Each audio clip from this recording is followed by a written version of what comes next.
Sell a home you can't afford or just need anymore and get the cash you need today.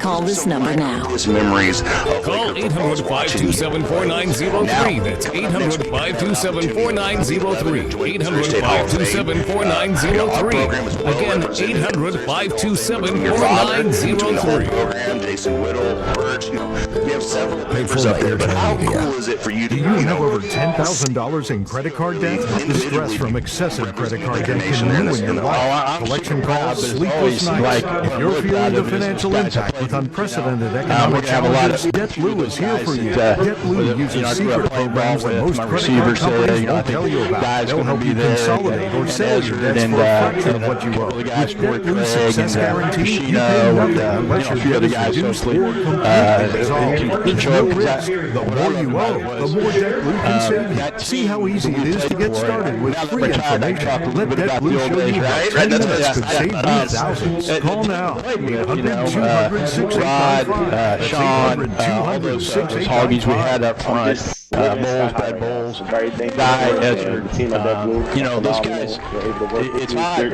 Call for your free debt resolution information now. Even if you work out in the world and have a bunch of people you work with, you're real successful. Wesley Financial Group is not a law firm. This story is called The Ugly Truth About Timeshare. You think you've done your family a favor by buying a timeshare? You need my help. Hello, I'm Chuck McDowell, CEO and founder of Wesley Financial Group. 10 years ago, I started helping folks cancel their timeshare. In the process, started what's now called timeshare cancellation. Timeshare is the only thing that you can buy. You can't tell me how much it's going to cost or when it's going to end. When you buy a timeshare, you give them a blank check to fill out any amount they want for annual maintenance and assessment fees. Crazy thing is, listen, even when you die, your family's now going to be stuck with this burden. Stop the insanity today. Call my office now. If we take you as a client, I guarantee we'll cancel your timeshare or you'll pay nothing. Call for your free information kit.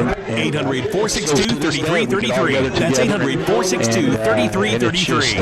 800-462-3333. Listen, do you need a car, been shopping only to be turned down because of bad credit, low credit, no credit, bankruptcy, or divorce? Guess what? Today's your lucky day, because now you can buy a car, truck, or SUV, just about any vehicle. It's true. Bad credit doesn't matter. No credit doesn't matter. Bankruptcy or divorce, it just doesn't matter. As a matter of fact, your job is your ticket to your new vehicle.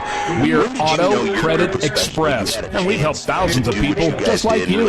Antonio H. told us, great company, got me connected, and the day I went in, I drove off in the car I wanted. 100% worth your time. Need a car? Get started now and drive off as early as today. Just text APPLY NOW to 88909 right now to get started. That's APPLY NOW to 88909. Auto financing the easy way. Text APPLY NOW to 88909. These guys that I'm growing up with, we can do something. It was our very first play and our very first game. Back on your radio.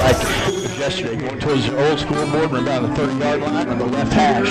I mean, it's odd you can remember your first play in a real game. Like you said, that was the first time I ever really played a live football game in 7th grade. My first play was 49 sweet. It cost out to Travis Ezra. He's driving the media mad. Call us with your outrage. 877-381-3811. And, you listen to the Biden, it was like, hey, this is what we like this. I still remember that. Oddly My enough, best advice to Israel is my don't. whole life on You want to 49 survive. sweet, 7th grade. So that was the part that kind of They're destroying right there. The America. spark was set, and then Our borders wide open. They've undermined the Number top. 5, iconic number They're in pushing Laker guns. history. We got to see Bear Rocket They're building their in own his police. career, and that was so much fun. Two things I Story want to behind mention. why you wind up with that number? Why was it number 5? Did you have that all the way through? George Brett was a left-handed batter, and I was a big baseball guy, and I love that. I love George Brett. Back then Let me the ask world you was something. good. Does our intelligence service so work I just, crap that or number was what? one I adopted, and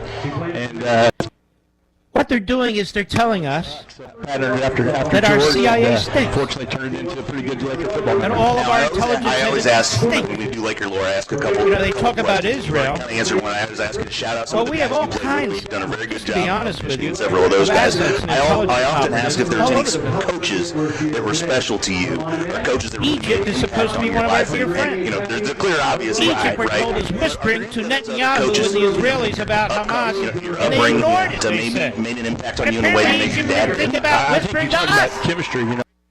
because it's BS. We talk about it with coaches, you know. They don't want to open that gate. So they put out the lie, the Egyptians and the United States. He's retired now, lives out of Camdenton. put it out there. Because they know their media will run with it. That's number one. Number two, what about our intelligence? Stuck out in my People mind. from other Of countries course, do. you got Pappy. You know, nobody beats Pappy. But Lloyd Austin you know. said yesterday, Coach Silverwood, who we didn't you see know it is coming. kind of like another father. for me. Okay. You know, Coach We can Birch point was fingers a all long we time want, but what the hell happened umpire here? together, you know, growing up. He was always there as a big supporter. And Coach Hunter, you know, Coach Carl Hunter They're lying was just a one Why of a would they kind lie about character. Iran?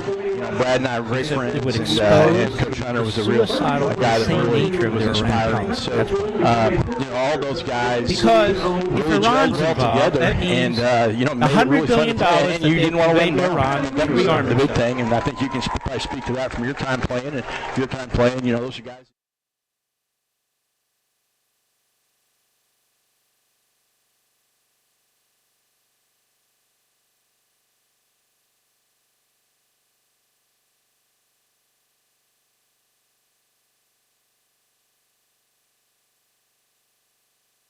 Team on Facebook or give them a call at 573-216-3377. That was Jeff Shore. That was Laker Lore. We're going to take a quick break here, but when we come back, we're going to check in with Brendan in the BG Tree Service Sports Center, check on the weather and more on your home for Laker football, 93.5 Rocks Lake and KRMS TV.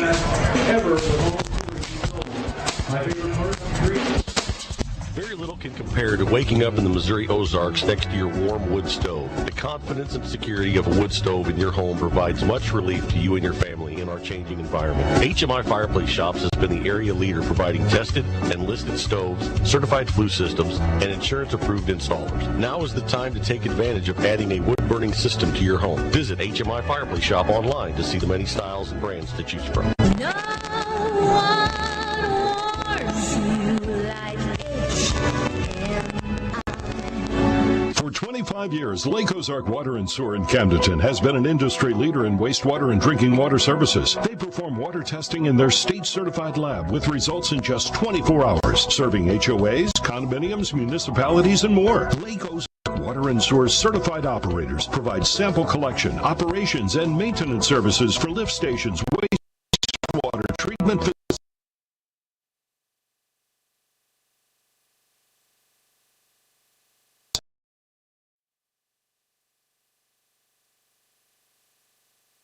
and life build up on our bodies. Wouldn't it be nice to soak away those issues in a brand new of life? The aches and pains of past and current injuries, arthritis, or stress of the workday. To Pacific Pools and order your new Bullfrog Spa today. That now only takes under 21 days to construct and ship. Listen to the Lakers take the field, all while soaking in your new Bullfrog Spa. Hey, it's Brendan Matthews inside our Lakers Central studios here tonight. Not on the call, still bouncing back from COVID, but it's great to have in the booth with Luke Hagedorn. And they've got all the at the top of the hour. Let's get you that kickoff forecast, and it's powered by Royal Heating and Air. The cold front has come through. The good news, the rain has moved on.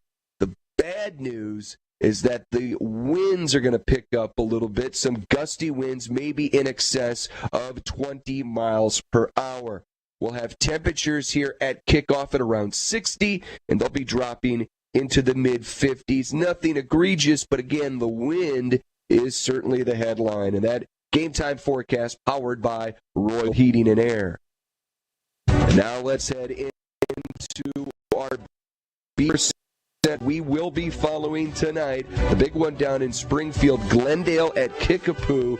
The Lakers Week 9 opponent, the Falcons welcome in quarterback Kylan Mavens. He's been dealing with eligibility issues, but now he is cleared and he goes up against the team tonight. That should be wild. Oliver is at Hillcrest after the game that Hillcrest and the Hornets gave the Lakers last week. That is one to certainly follow. And Waynesville is at Rolla. That's a look inside your BG Tree Service Score Center. I'm Brendan Matthews. Coming up, we've got Par Pitts on the way. You're going to hear from Jace Nicholas and his officials interview. And, of course, kickoff at the top of the hour, the Summit Natural Gas pregame show, 93.5 Rocks the Lake and KRMS TV. The eyes have it all at LensMart Optical. Their staff provides the eye care and eyewear you need to look your best. They offer quality eye exams for contacts or glasses with a variety of the latest frames to fit every price range. LensMart Optical is the only lens provider at the lake that offers same-day service on single vision glasses. Visit their offices in Osage Beach or Camdenton. Dr. Brett Coons and Dr. Aaron Gagno accept patients of all ages and most insurance plans. LensMart Optical would love to help you with all your vision needs. Whether you're remodeling the place you call home or in the business of building homes for others, you can depend on Mid-City Lumber for all your building services and supplies. Our expertise is meant for sharing, and we carry all the best brands in the business, like Anderson Windows, the #1 trusted and recommended window and door brand. Get quality and performance with Anderson. At Mid-City Lumber, we're proud to be your project resource. Mid-City Lumber. When it comes to projects, we help you nail it. Staying healthy is important now more than ever. Hi, this is Katie with New Spring Wellness Center. We want to be your home for naturally better health. Whether you want to quit smoking, lose weight, boost your immunity and overall wellness with IV vitamins, or address troubles, we are here. We want to help you achieve better health naturally. Call us for your free consultation at 573-693-1977. We are located next to the post office in Osage Beach, or find us online at newspringwellnesscenter.com. We bleed purple. Do you? It's Laker football on 93.5 Rocks. Welcome back to our weekly officiating analysis here with Todd Nicholas, our rules analyst at KRMS. We've adopted you, I guess. But no, thank you for coming on again. This segment is sponsored by Celerity Media Group, where we are changing the rules of digital marketing. This week we have Lebanon. I know you coached at Camdenton for several years. How fun was that Camdenton-Lebanon rivalry to be a part of the culture and get to coach a couple of those games? It was always a great time to play Lebanon. Didn't really ever like going to Lebanon like you guys have to do tonight. Just primarily because there's not much room down there and the crowd's going to be cramped and people are going to be circled in track. But rivalries are always fantastic, especially when you're as close to 30 miles away. Brings a little extra added incentive to want to play well and beat your local rival for sure. The community gets behind it and really loves the competitiveness of it. And you playing at Jeff City when you were in high school, you had a fun little rivalry as well, about 30 minutes down the road against Hickman. Oh my gosh. Tell me what that was like. Well, it took me a long time in my life to be able to wear purple, and it was when I started coaching and teaching at Camdenton that I actually wore purple, because purple burned my skin for a long time with the Hickman rivalry. And a bad taste. A bad taste, yes. That's funny, and it's funny how and cool how that much further into your life you still have fun thinking about that rivalry that you used to play against. Play that into as an officiating crew. You like to get a decent idea of who you're playing, their tendencies, maybe calls that you've seen them get called again quite a bit against in the past throughout the year. You'd like to know the team you're playing against. So don't name any names necessarily, but if you're going into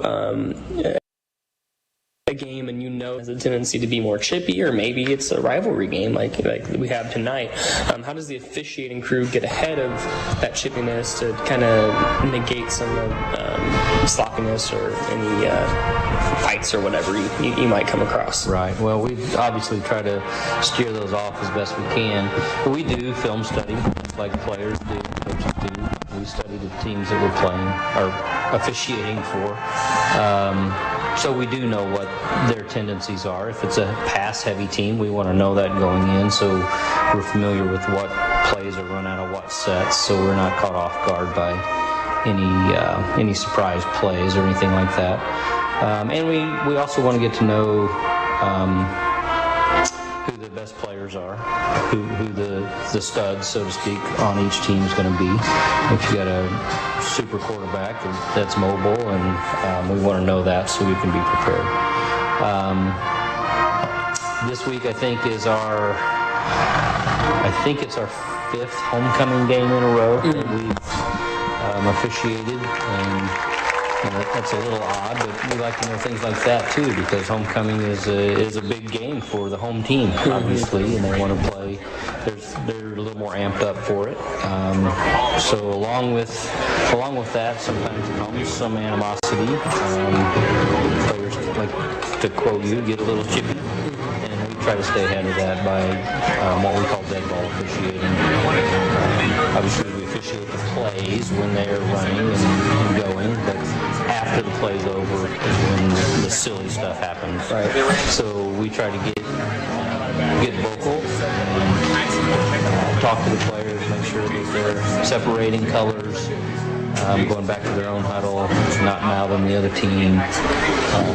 Good crews, you should see those officials running into piles rather than just kind of sauntering around and not doing anything. And talking to the players, like I said, we try to have a good relationship with the players and the coaches, and make sure that we're not yelling at the kids necessarily in their ears to stop them from doing something silly. So sometimes it's unavoidable, but we really try to get ahead of it and know that we can stop it with our voices rather than our whistle sometimes. Absolutely, and if you can give me 30 or 45 seconds breakdown real quick, we're running on time, but I know you and I have spoken in the past, you are dealing with young high schoolers, even when you get into the collegiate level, you still and teach lessons instead of just penalize. Can you tell me what that means to you? High school is a little more stringent. We do a lot of coaching. He doesn't go as long as you normally do. Back in the day, but he does about 8 minutes. Games, Thursdays is middle school games. We don't call a lot of procedural type penalties or fouls. We try to talk to the kids and keep them and help them line up and help them not jump off sides. Safety fouls, we always try to get those. Blocks in the back, major holdings, things like that. On Friday nights, it's a little more, a little less talky and coachy, because as you progress up the level, we shouldn't have to talk so much. We expect a little more out of the players as they get older, but there's still some of that. If the first play of the game is Clinton comes out and lines up half a yard over the line of scrimmage, I'm going to talk to him and say, hey buddy, let's back up. And if it doesn't affect the play, then that's one of those, it's a talk to. Even in some other instances where there's some holds away from the action, or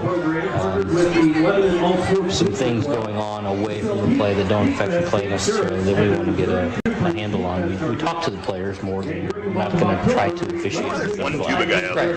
Well, that's cool. I think it helps people become better and more disciplined and everything. So thank you for your time once again. Safe travels tonight and tomorrow. I know you've got a game far away, so we'll see you next week, and thank you again. Sounds good. Thanks.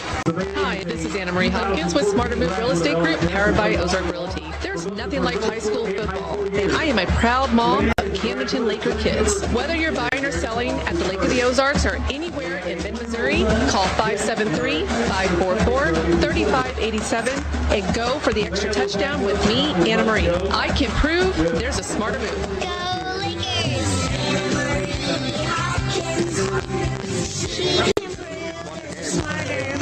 At Ozark Ready Mix, Mix, we don't just make concrete, we build trust, confidence, and relationships. You require quality ready-mix concrete for your home improvement project, and we deliver. Ozark Ready Mix uses the finest raw materials and the latest technology to provide the best ready-mix concrete for any job, large or small. To help you keep your project on time, we make sure to deliver your order efficiently and promptly. Available through 23 counties in central Missouri. Ozark Ready Mix. Build with us. Some of the Natural Gas pregame show rolls Maybe on like right with before kickoff, maybe and we maybe on the first welcome offensive drive. head coach of the Camdenton Lakers, Park Pitts. Coach, it's great to visit as always, sir. How are you? And like I said, if it's Doing well. so it's kind of situational how it goes. Yeah, this is the one everybody always says. Circle. Like if We'll talk we're doing about it- it here coming up. Coach, you guys I mean, just call for the enter offensive the starters game on their tonight, first offensive winners drive. of 5 in a row. You have to feel pretty good about where your team is at. I know you mentioned last week at the end of the ball game with Jace that So I think managing we're going to be right expectations of with the what a good game segments like that we're playing last right now. We're week going to be should right up look to like. kickoff, I Were think. you managing those Sometimes when you get down to the end, there's more players? How do time. you kind of relate what is a win to those guys where maybe some felt that, well, why isn't the score bigger? Right, yeah, and that's hard sometimes as you go through because it's one of those things. Your whole environment is like, oh, we're gonna have an easier time. This team doesn't have a great record and all those kind of things. But this is the thing about it. Everybody, you have to go out and do it between the lines, and when bad things happen, you have to be able to respond in the best way. Unfortunately, we had a turnover. They got a short field, all those things.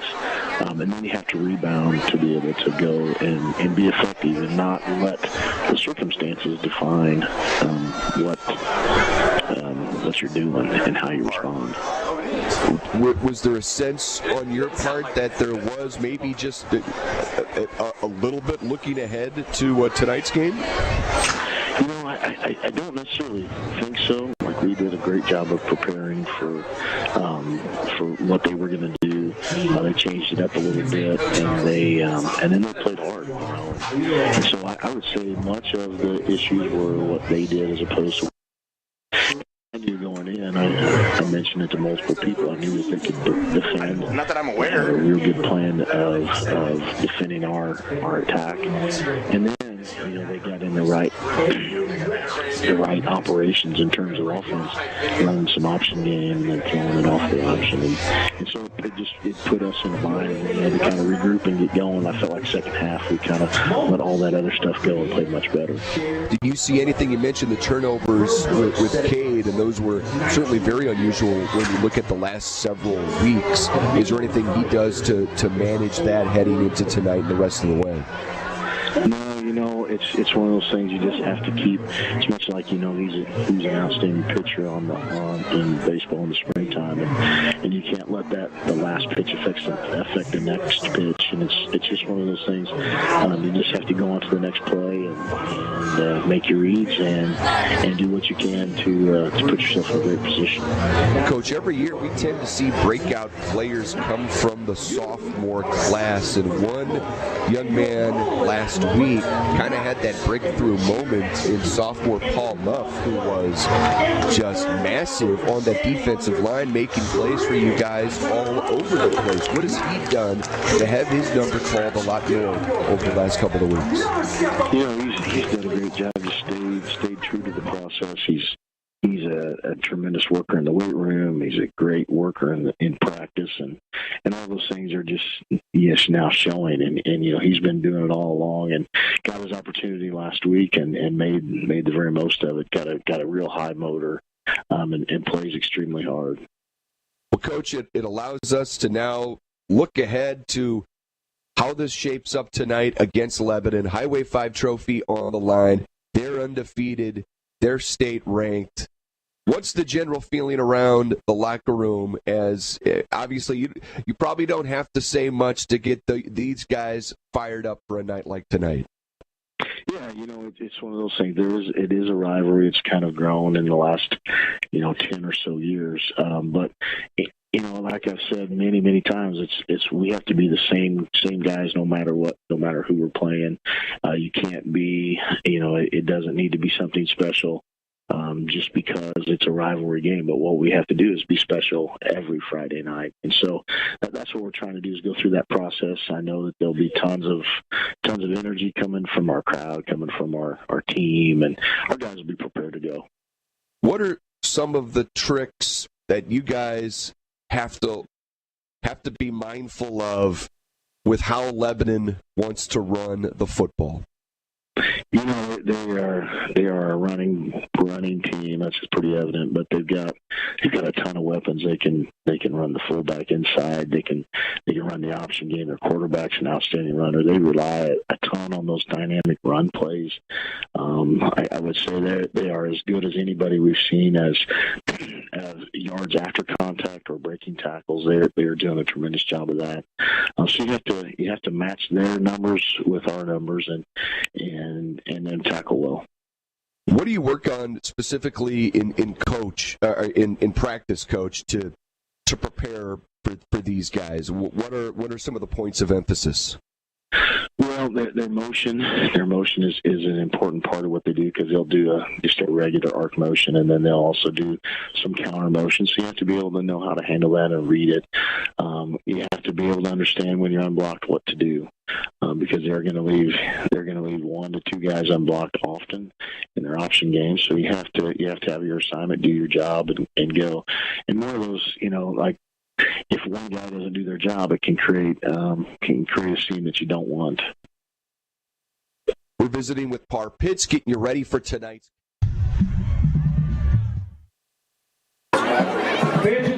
Always waiting for on a night like tonight, Coach, and it's on the road.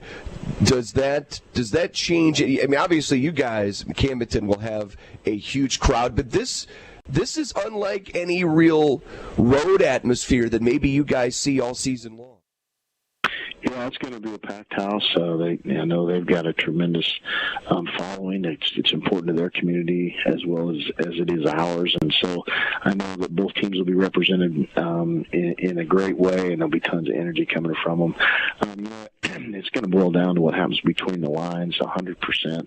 But just getting there, being mentally prepared, and then handling the adversity when it comes are going to be some key components. And that's always playing on the road. And even playing at home, you got to be able to handle those adverse conditions. How important will it be, Coach, cashing in red zone opportunities for 6 points? Oh, for sure. You got to, anytime you get in there, you got to score, and I think that we can do that. I think they're going to give us some opportunities to be able to move the ball, but you're exactly right. When you get down inside there, you've got to put points on the board. And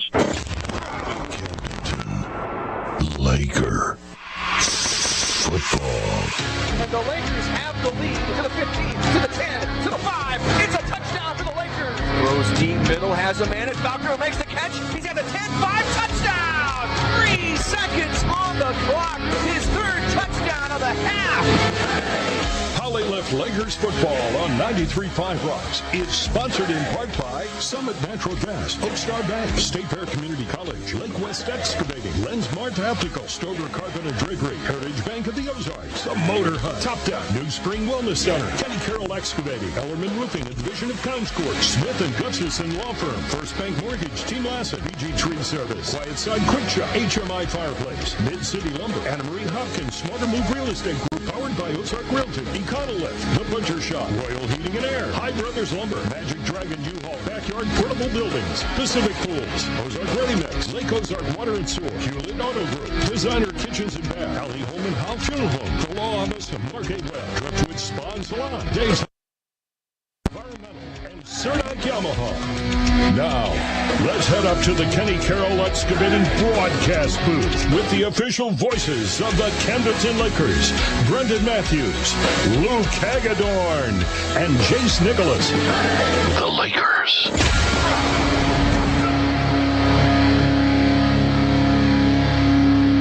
And going to welcome you to Jackets Stadium, and the Lakers take on the Lebanon Yellow Jackets. You're listening to Camdenton Lakers football on 93.5 Rocks, powered by the Motor Hut in Camdenton. Visit themotorhut.com.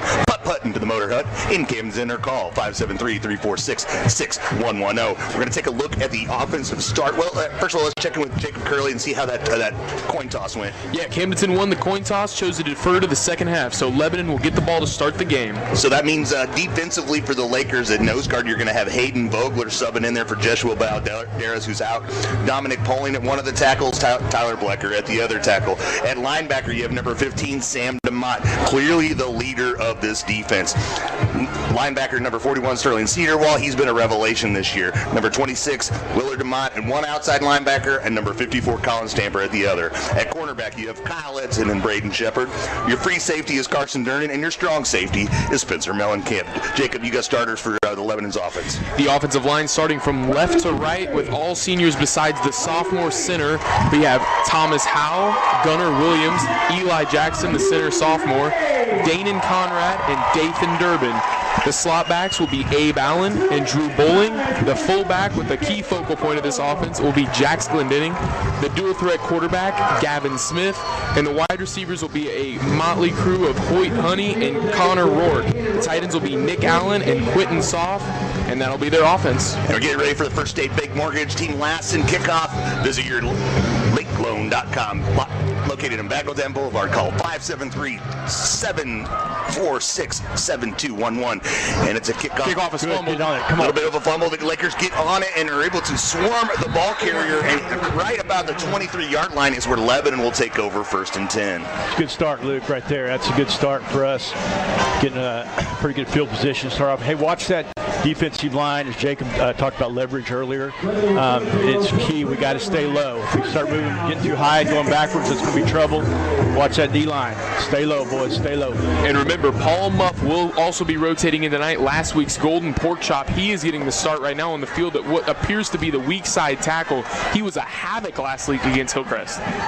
Gavin Smith under center. He quick snap there, hands it off to the fullback who gets some decent yardage, and he breaks another tackle and crosses the 40-yard line. First play from scrimmage by the Lebanon Yellow Jackets, and it's a first down. Back to the boundary side, to the weak side on that. So we'll have a true nose guard. We might try to move him in that spot, see what's happening there. Camden appeared to get a wrap-up on that play. I think they just kind of if Camden cannot wrap up in the backfield, this is going to be a long game. Jake, like you said earlier, though, Glendenning plays both sides of the football. Yep. So, hopefully this is a long game. They haven't played a long game and get him wore out a little bit. Smith under center again. Stopped. Little second effort there with Jax Glendenning to pick up some positive yardage out of the situation. We can hold them to 3 or under, and that first down is usually a good sign for us. That gets them in a little more of a spot where we got to they can't do as much. They don't have as many options. So that was not a bad first down play for the Lakers. So 2nd down and 7 here. Jackets in their split bone look. Smith takes the snap, hands it back to Glendenning, who's able to break a tackle and lunge forward near the yard to gain, but it's going to be a little bit short. Brings up 3rd and 1. I think it's worth noting, Luke and Jeff as well, that Jax has not had more than 20 carries in a game outside of one game this season. So if Camden can kind of get those numbers up to the 20 to 30 carry range and make them play every defensive play, that's how you're going to win. That's a great point. Smith takes him to the line. It's 3rd and 2 here. Lakers with a little pressure. Quarterback keeps it around the edge and gets enough for the first down. Crosses over the 45-yard line in Laker territory.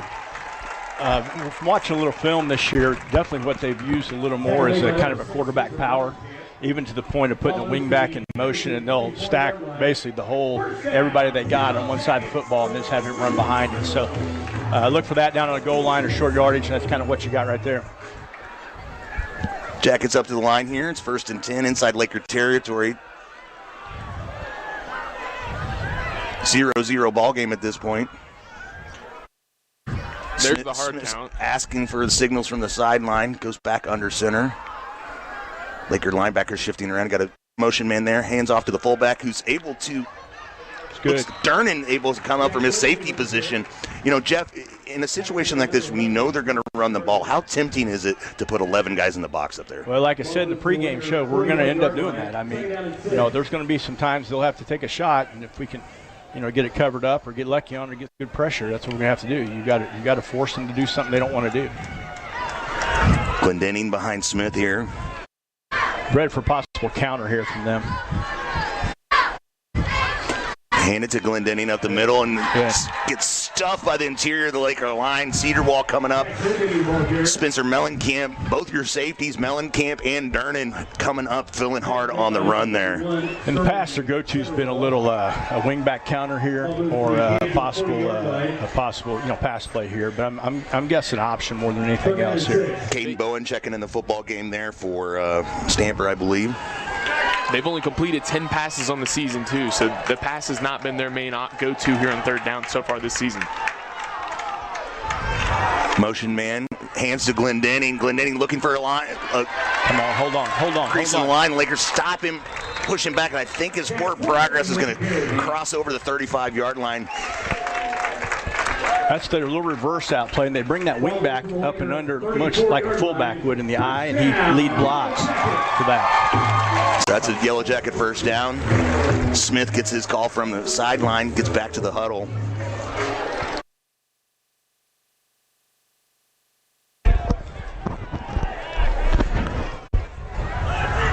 Yellow Jackets up to the line of scrimmage here.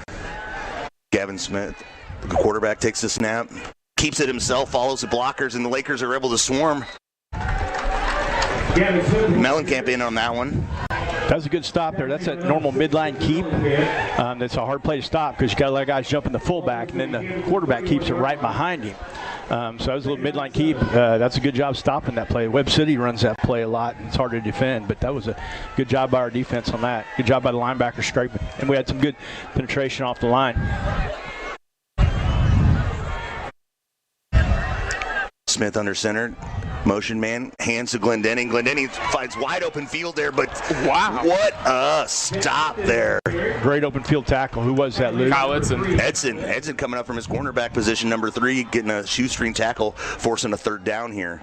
That is where Jax has made his money all season long. The one-on-one open field plays against a corner or a DB. That has got to be one of very few people that have been able to make open field tackles from a defensive back position so far this season. I understand we do have some audio issues with the TV broadcast. We're working on that. I think we're all right on the radio at this point. Smith under center, takes the snap, turns to Glendenning, hands off, and Glendenning powers his way through the line there. And again, knocking on the door to that red zone, that Pacific Pools red zone here. I'll tell you what I like so far, though, is they're not getting huge chunks. You know what I mean, Jacob? Absolutely. They're not ripping off 15-yarders, things like that, which is a good sign for us. I mean, we got to keep it going, get our feet underneath us here, get a stop. Big play right here on first down. Yeah, the field starts to shrink as you near that red zone. Smith takes a snap, keeps it himself. That's a midline keep again, and I tell you what, that's good. That's a good sign we're stopping that. That's a tough play to stop because you want to jump that fullback so quick, and it gives you nobody left. We've worked on that obviously and done a good job. Our defense is doing a good job. That was a good first down stop right there down here by the goal line. This brings up 2nd and 7 here. Jeff, is this the type of football you think Lebanon wants to play? Do you think they want to grind it out 3 yards of play? You think they want to do this for 4 quarters? Well, I think they're okay with that. You know what I mean? But so far, like I said, it's not all bad here for us. Smith takes a snap, hands to Glendenning again. And I felt like the left guard left early on that. But Coach Pitts will be on him about that. You watch on that, Curly. I think a left guard is getting out of that. They have a history of doing that. They'll get out of the blocks too quick. That looked like to me should have been a motion penalty on the Jackets. So it'll be 3rd down and 2 from the Laker 15-yard line. 0-0 ball game here with 5 minutes 46 seconds left here. That's a New Spring Wellness time check. This is definitely 4-down territory as well. Motion man. Quarterback. Smith keeps it and fools everyone to the outside, and that'll be a touchdown for the Yellow Jackets, although there is a flag on the far side of the field. Hopefully it's a motion penalty like we talked about. Lebanon fan base certainly celebrating as if it were a touchdown. No word from the officials yet. They're going to talk things over.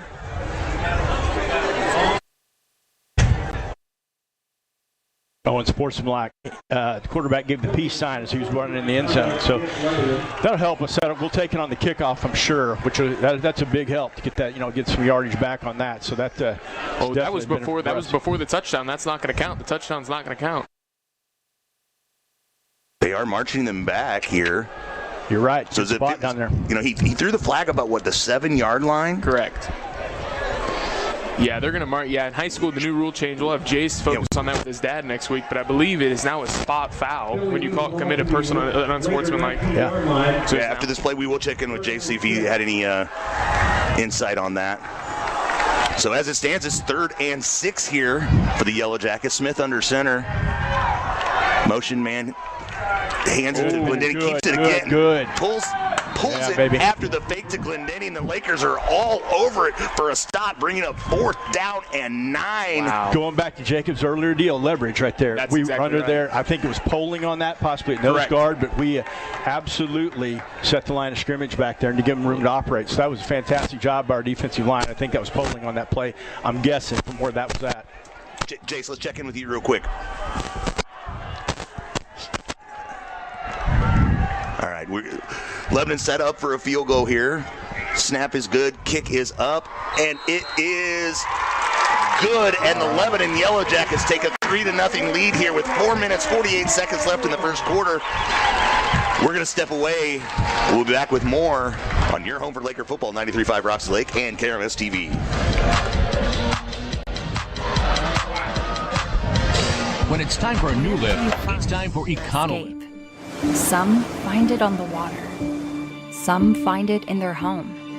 One thing is certain. Start your search here. Sophia Marr. Amber Elliott.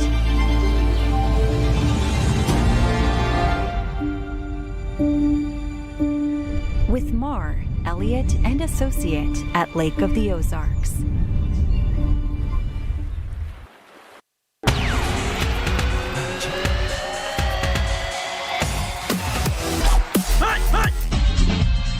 Going to welcome you back to the Kenny Carroll Excavating Broadcast Booth. I'm Luke Hagedorn, joined by Jeff Shore, Jacob Curley, and Jace Nicholas on the sideline. Jace, what'd you see on that drive?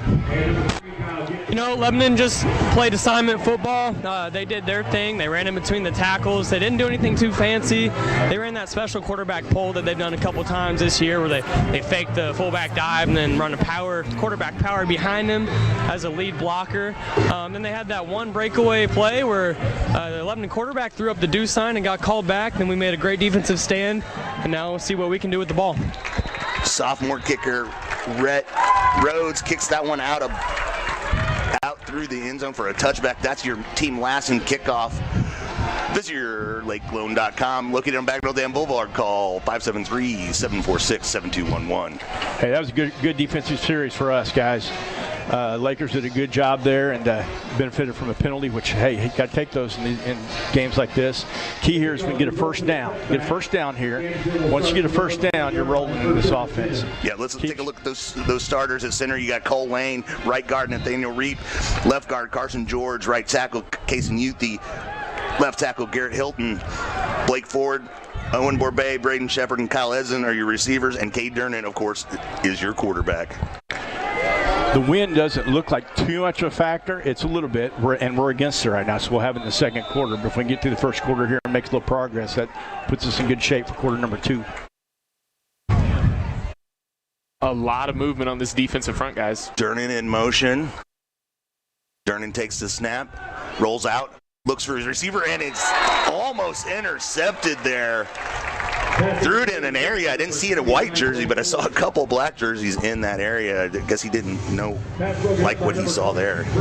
It's always good from a quarterback perspective, maybe get a run in early, get a hit, get some of those nerves out as you go. Always felt like as a player to get hit once helps you kind of loosen up. Shout out to our TV crew here working to improve things. Cade Durnan, your quarterback. Takes the snap, is looking deep, he's got time. And again, a Lebanon defender jumps in there. We got it, though. We got it. But it was caught by Borbe. What a great catch by Borbe on that one. Sticky hands. Everything that gets thrown his way, he catches. So it's a 3rd and short here. Lakers right up to the line, looking to the sideline to get their signals. Seeks in the backfield here. Little pistol look. Takes his hands to Seeks. Oh, yeah. No, that was Ford. Is that Ford? Yeah, that is Ford. That's Blake Ford for about 7 yards. 2 things there. Got a first down, keeps our offense rolling now. We can get it going. The second thing is it helps on field position. Absolutely. That's a great pick up there. Huge play in the ball game so far, that 3rd and short. Trying to run with motion here, with tempo here as the chain's getting set and Lakers set to play. Durnin takes the snap, looks downfield, looking. Plenty of time by those Hoggies. Now he's got a little pressure. He's going to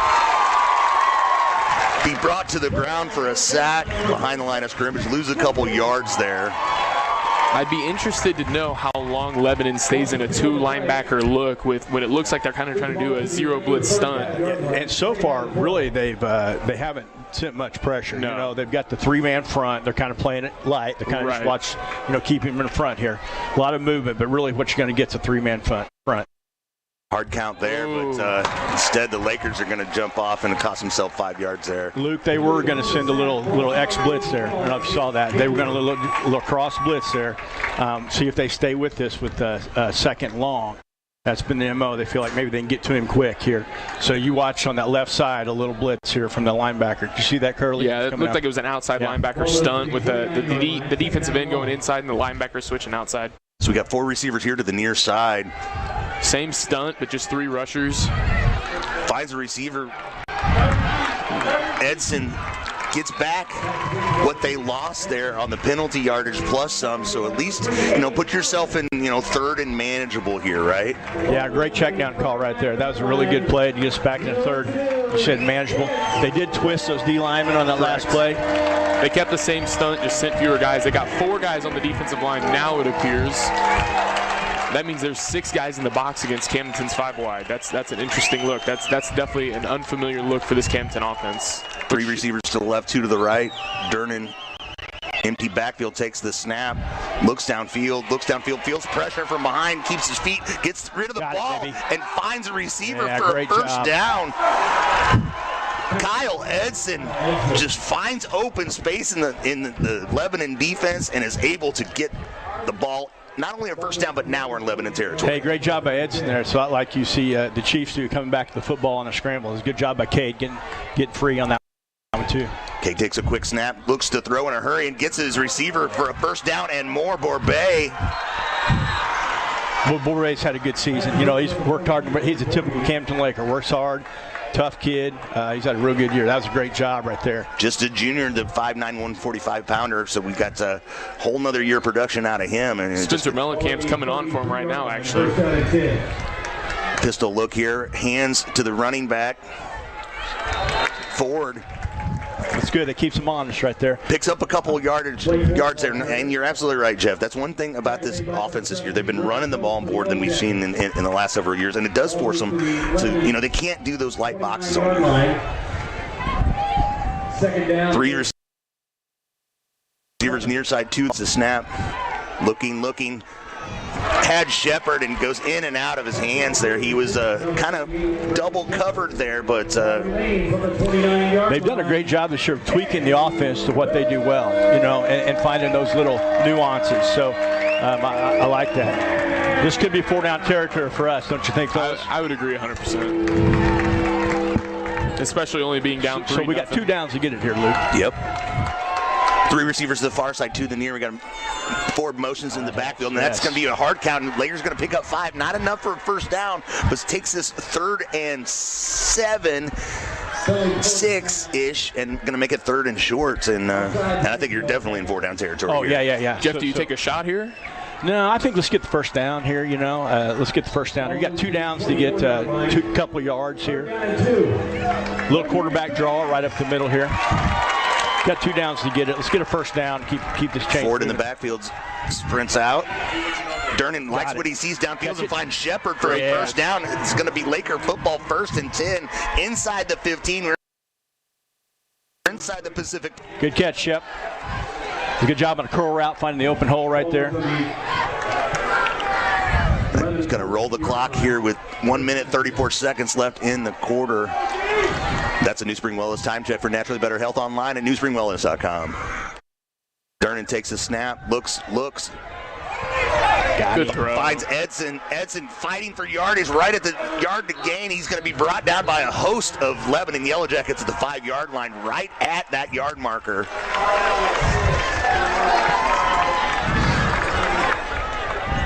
This Camdenton offense is looking a lot like it was those first few weeks of the year. Short, easy passes that are wide open. Here's a great thing. We pick up first down here without making a touchdown, too. So we get a first and goal here. So playbook's wide open right here. Quarterback draw here would be a nice play. There it is. Come on, get in there, kid. Get in there. He's right there. Picks up the first down. As Jeff mentioned, you get a first down without getting a touchdown. So the Lakers are going to have 4 shots at it inside the 2-yard line here. Cade Durnan using his legs to move the chains. And Coach Christensen down here in the Lebanon sideline is noticeably frustrated with his defense. He is being very loud, and he is jumping up all and down. So Camdenton's doing something that's working. Jake, you made a great point earlier with them. They haven't played a full 4-quarter game yet. You know what I'm saying? So not once. If we can get into that, I think advantage Lakers. Motion in the backfield, fakes it again, and yeah, baby, Ford's gonna take it up the middle for a Laker touchdown. Blake Ford. That was a great play. I don't think we've seen that play once this year. That was a fake option with a dive up the middle. Send that guy in motion and get some of that traffic out there, kind of take away their take away the vision for the defense, have them chase that a little bit there underneath. That's a great little addition to our offense. Coach Nolting's done a good job of tweaking some things and getting some things that really work well. Great job by Ford. Boys having a great season. Yeah, Blake's fifth touchdown on the season. So Carson Durnan's going to snap to Cade Durnan, and Willard DeMott is your kicker here. Lakers looking to tack on that extra point and make this a 4-point ball game. High snap, caught, placed, and the kick is good. Lakers lead 7-3 with 30 seconds left in the first quarter on your home for Laker football. 93.5 Rocks Lake and KRMS TV. When searching for a home loan, it's important to find a partner you can rely upon. Top producing mortgage team Mortgage Headquarters is here to help you find the perfect loan program that fits your needs. Whether it's your first home or your dream home, Mortgage Headquarters can help you own it. Their mortgage experts make it easy, helping you through every step of the process. Mortgage Headquarters is locally owned and operated with over 24 years of serving the Lake area. Visit lakeloan.com. Call 573-302-9990. NMLS 1229111.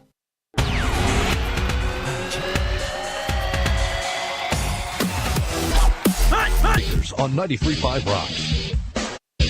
Going to welcome you back to Jacket Stadium where the Lakers just took a 7-3 lead over the Lebanon Yellow Jackets. And Jacob, what's that the first time that the Yellow Jackets have trailed all season long? Yep, that is the first time that Lebanon in now almost 8 games that has been trailing at any point in time. And it's also worth noting that that's probably that is the most carries that Jax Glendinning has had through 3 quarters, and we're not even done with the first quarter yet. So this is going to be a long game for both teams, and we got to see which one wants it more. That's for sure. DeMott kicks it off to about the 10-yard line where the Lebanon receiver returns it for about 15 yards. They're going to start first and 10 from about the 30-yard line. Got a little text from Paxton, said sounding good, and Lakers are looking good, baby. There you go. Good to hear from him. Shoot us a little DeLorme magic, Paxton, all right?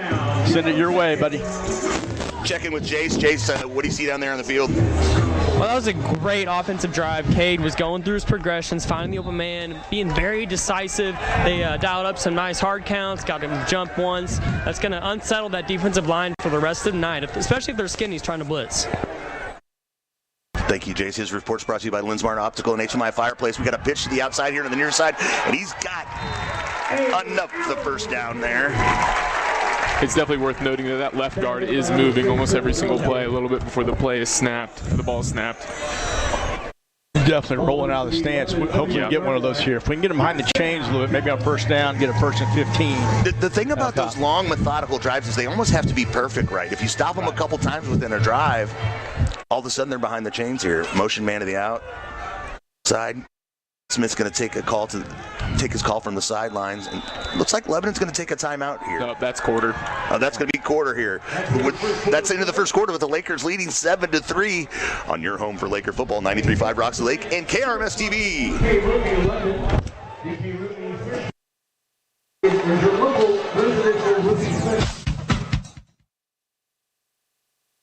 If you have a residential or commercial new construction project, remember Ireland Construction. They handle remodels, construct steel buildings, and provide a variety of other services. Ireland Construction strives to meet and exceed the needs of their customers in a timely manner within your budget. Visit their Facebook page to view some awesome pictures. If you're thinking about a construction project, contact the best at the lake. Russell, Ireland. Ireland Construction, 573-434-0786.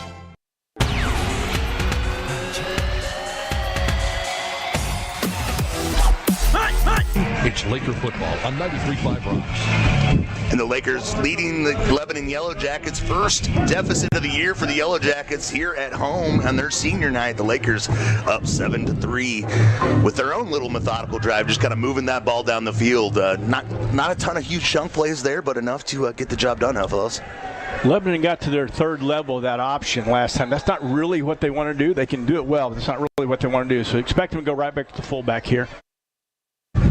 Smith does hand it to Glendenning, who picks up yardage. He's so quick, he's so quick out of his stance. He's at the line of scrimmage in a hurry, and then if you don't tackle him right there, he's going to pick up extra yards. He's on top of you, and he's very powerful, very strong kid, great leg drive, great determination. He's a tough one to stop, but we talked about earlier, we just got to keep plugging, and keep going, keep hammering. So I did not like, we got too much movement there on the D-line. We got to get a little lower on this coming up. Come on, boys. Smith with two back in the backfield, hands it to Glendenning. Glendenning again, just right up on the Lakers, and he's not a huge guy, right? He almost gets lost in there behind the line of scrimmage. Maybe you lose eyes on him or something at that point, but he picks up a first down inside Laker territory. It's worth noting, though, that he is carrying the ball more. He will have more carries in this first half than he will have had in any game so far this season. What did you say his largest carry game was this year? Was 26, and I think he's unofficially right now he's in that 12 to 15 range. First and 10 from the 39-yard line. Smith under center. Motion man. Fakes to Glendenning, keeps it himself, pitches to the wing back, and he's going to get to the outside and break contain. Drew Bowling gets to the outside, picks up a first down, knocking on the door of that Pacific Pools red zone. I'll tell you what, though, that they had to cut it thin to win on that. We wanted them to try to get to that third level on that. That pitch, that was a risky pitch. Looked like we almost got a hand on it. We'll get one of those for the night's over. We got to make him keep getting to that third level. Yep. That's, they're. And Jax was hitting the backfield on that play, too, so you're getting bodies on bodies every single play. Yeah, that was okay. That was all right. I know it was a big play, but that was all right. Down the line, that'll pay dividends for us. Gavin Smith under center. Motion man in the backfield, hands to Glendenning. Glendenning, this time the Lakers able to bottle him up for minimal gain there. That first down stop is just so huge, and that was a great one right there. That gives us a lot better chance, puts them in a lot more limited situation on what they can do. They haven't put one in the air yet. Get ready. It could be coming right here. Yeah, that's something that has kind of developed for this team in the last couple of weeks, is adding that passing game to the repertoire. And look for Cedar. Cedar Wall is going to have a huge game if this Glendenning onslaught is going to continue, playing right there in the middle linebacker position. There it is again. Right to Glendenning, and he carries the pile ahead, and he's going to get inside the 15-yard line here. Brings up a third down. About a yard and a half. Lebanon's quick to break the huddle here in the second quarter. Lakers lead 7-3 with 10 minutes, 2 seconds left. Quarterback on the keep, Luke. I got a feeling quarterback on the keep. Get ready. No, he does hand it to Glendenning, and the Lakers are right there. No, the ball's on the ground, but it was recovered immediately. But no gain there. Fourth down, correct? Fourth down brings up 4th and 1 here. And this is a pivotal play. It's early in the ball game, right, fellas? But if the Lakers could come up with a stop here, look for the quarterback power we talked about earlier. That's right. They're going to back in motion. That's what it's looking like to me. They'll motion this left wing over to the right, possibly quarterback keep.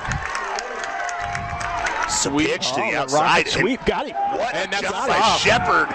Yes. Shepard beats his block and is able to come up with a big stop there.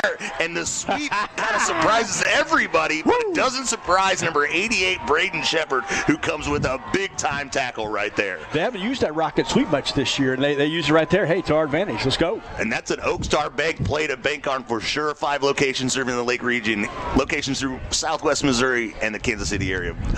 This Visit oakstarbank.com. I'll throw Jace a bone right now. I'm going to put my vote in right now for the Golden Pork Chop, and it's going to be the Camdenton secondary. That is two huge open field tackles that Edson and Shepard, the two offensive studs, have now made on defense that have been pivotal moments so far in this game. Hey, that's a great stop, guys. That is huge for us. We've got the win now.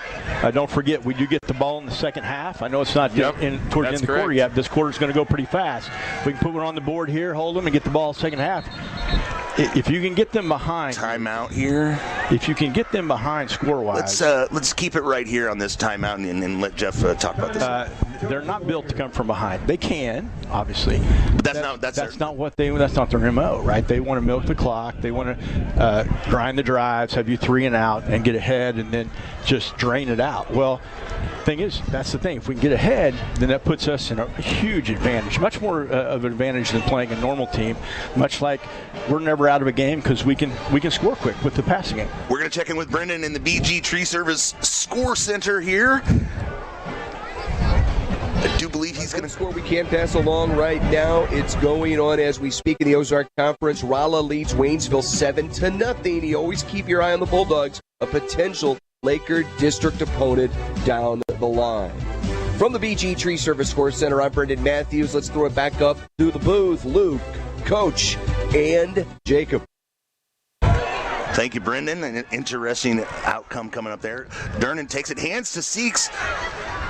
Little double fake there. Hands to Seeks, makes the fake to Blake, and Lebanon wasn't fooled. Jeff Camdenton had a 1,000-yard rusher. That would probably have been 2017. We got 2016. Two kids. Blake Ford right now is at about 500 on the season, and he's looking to add to that. And I think they won a 1,000-yard rusher with the highest passing quarterback in the state.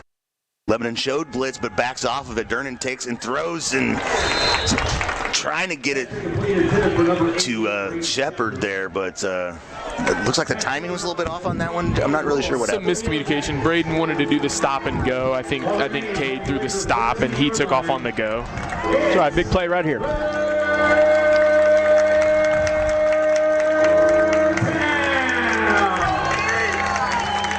Get Kyle Edson and Carson Durnan here to the near side. Shepard and Seeks to the far. Except for Bay. Cade in the backfield. Takes the snap, looking deep, gets some pressure, turns his back on the pressure and has to throw the ball away and finds a receiver somehow, but it goes softly to the turf there, and that brings up 4th down.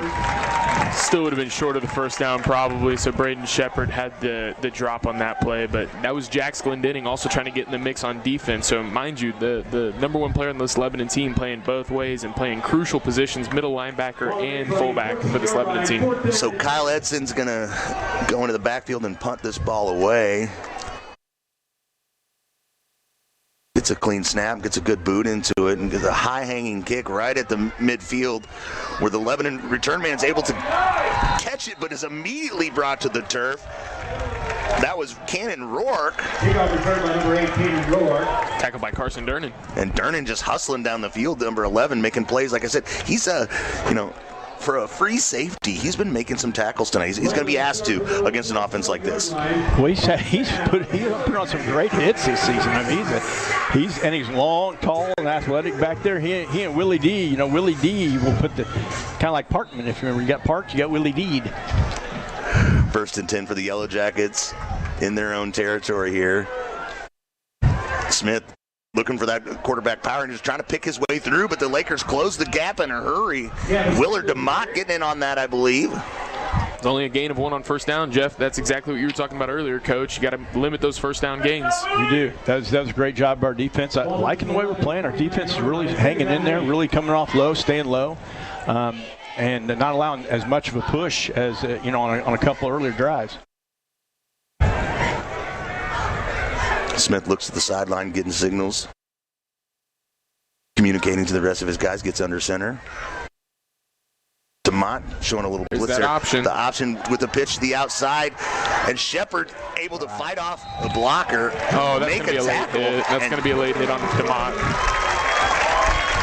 Then the flag flies in at the end of the play, as you mentioned here on the near sideline, right on the Lebanon sideline. So that's going to be a top deck penalty flag, home of the 50-year deck. Call 866-DECK-IT-OUT. Haven't seen a whole lot of top deck penalties tonight so far. Hopefully keep it that way, but do appreciate that sponsorship. And it's going to be a personal foul against the Lakers, and that top deck penalty will put Lebanon deep in Laker territory, about the 30-yard line. The penalty moves the ball to the Laker 30-yard line. First down. So 1st and 10 from the 30-yard line here. Lebanon trails the Lakers 7-3 with 7 minutes 46 seconds left in the half. Smith gets a signal from a sideline. They look to their wrists. Motion man. He's going to keep it. He's going to pass for the first time, and he's got a man wide open downfield, and Hoyt Honey pulls that in for a touchdown as the Lebanon Yellow Jackets take the lead here against the Camdenton Lakers with 7 minutes 40 seconds left in the half. Well, that's what happens. As Bob Shore says, you got to make them do something different. They did something different. They were able to do it there. So hats off to them on that play. But you still got to make them do something different. That tells us that we're doing a little bit something right on the defensive line. We're moving around a lot. I like that. So they hit on a big one. Now let's see if we can answer right before half here. Red Rhodes to kick for the Jackets. He puts it through the uprights, and that's 10-7. The Lebanon Yellow Jackets lead the Camdenton Lakers with 7 minutes 40 seconds left in the half. We're going to take a quick break. We'll be back with more on your home for Laker football, 93.5 Rocks Lake and KRMS TV. Allie Home and Howe Funeral Home, your hometown funeral service provider, has been proudly supporting Camdenton and the surrounding communities for 90 years. At Allie Home and Howe Funeral Home, we believe in giving back, remaining visible, and serving the communities that have welcomed us through the years. Our hometown staff is active in volunteering at local organizations. Brett Edson and the staff at Allie Home and Howe Funeral Home are proud supporters of Camdenton Laker athletics, and we wish all of our student athletes the best of luck in the upcoming season. 1, 2, 3, Lakers!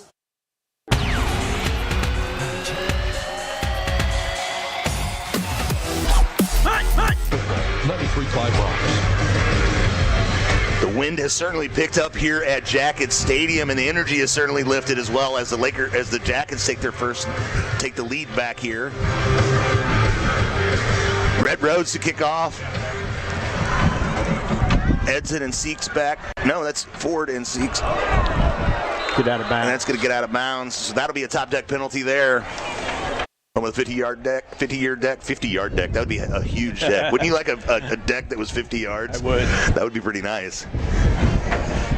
I think if that was something that the Shore to Shore Realty was trying to sell, I think you guys would be able to sell a 50-yard deck, huh? Exactly. Yeah. Now, you retire from football and you go into the real estate business with your wife, sure. Which it's got to be great for you guys to team up like that. But selling real estate at the lake, huh? I mean, pretty tough gig, right? Yeah. Fortunately for my wife, she's really good at it, so I get to drive her around. Usually show by boat a lot. It's a lot better way to show. It's a lot more fun. You can see a lot more houses that way too. So that's been a lot of fun. I've enjoyed it, but I'm really enjoying this ball game tonight. I think we got a shot right here to get back in this thing and go. Yeah, Lakers going to take over 1st and 10 from the 35-yard line after that penalty as the ball went out of bounds. So Cade Durnan with the Purple Tide 5 wide, 3 to the far side of the field, 2 receivers near. Lebanon backing off. They're just rushing 3. The Hoggies do a good job. Got him. Go get it, kid.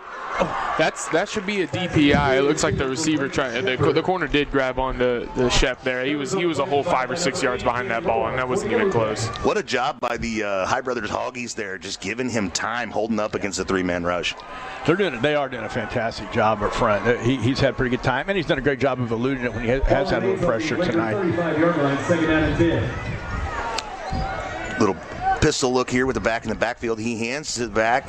That's Ford. He makes a move at the line of scrimmage and continues to go and continues to drag tacklers across the 50-yard line into Lebanon territory. Lakers are going to have another butcher shot first down. Big first down. Big first down. In this offense, you get a first down, we got a good chance to score. That's a great job by Ford. They're a great job up front. And they're lighting the box, Jacob. That's right. They're just lighting the box, so we got to take advantage of it. They're showing like the token pressure, but they're backing off almost every time. At some point, those guys are going to come, right? Well, it's Jax Glendinning. I doubt they want to put him in too much action on defense. Got him. Come on, baby. Go get it. just over the outstretched arms of Kyle Edson. He had a man. There's a little bit of chirping going on down there, but it was 3 Lakers in the area, 2 Lakers in the area, 3 Yellow Jackets. Long story short, it's 2nd and 10. Tell you what, though, that's twice we've got behind them a little. We'll hook up on that here before it's all said and done. Well, that's exactly how Camden started off the regular season meeting at home in the second half last year. Bear Shore hit that massive pass to start the second half to Cam. Durnan takes the snap a little low. He handles it well, gets it to Edson, and Edson looking to make a move and doesn't secure the ball first, and it's going to be 3rd down.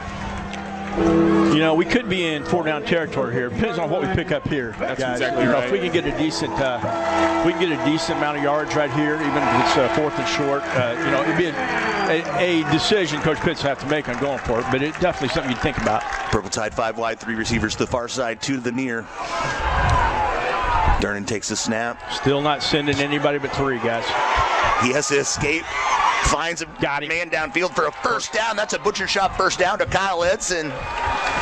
And the Lakers are in Lebanon territory, 1st and 10. They're going to have to start sending some guys. They're giving Cade all day long. That's exactly right. Cade was going to pick you apart. I mean, they will start sending some here in a little bit. But I'll tell you what, they're still light in the box. Here comes a run. How about that, Curly?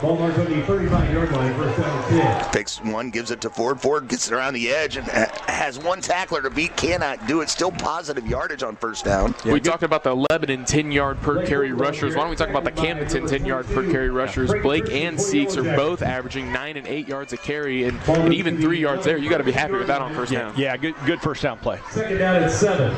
3 receivers to the near side. Durnan takes the snap. Looking. Passes. Thought he was there early, didn't you guys? Yeah, that looked like it. I think they're going to give him the catch, though. Yeah, Ford's able to secure that one. They're going to call it an incomplete pass. A lot of funny business going down on the field right now. Well, I didn't like about that. The side judge on this side called it incomplete, but the one right in front of it called it complete. That's exactly right. Still 4-down territory here, Luke. 4-down territory. Don't have to get it all here. I'll tell you that curl route's been good to us here a couple times. Especially when they put 2 linebackers in the box. That's leaving someone on the outside open in zone. Ford motion to the backfield. That's going to be a top deck penalty with the hard count there. That's going to pick up 5. On us.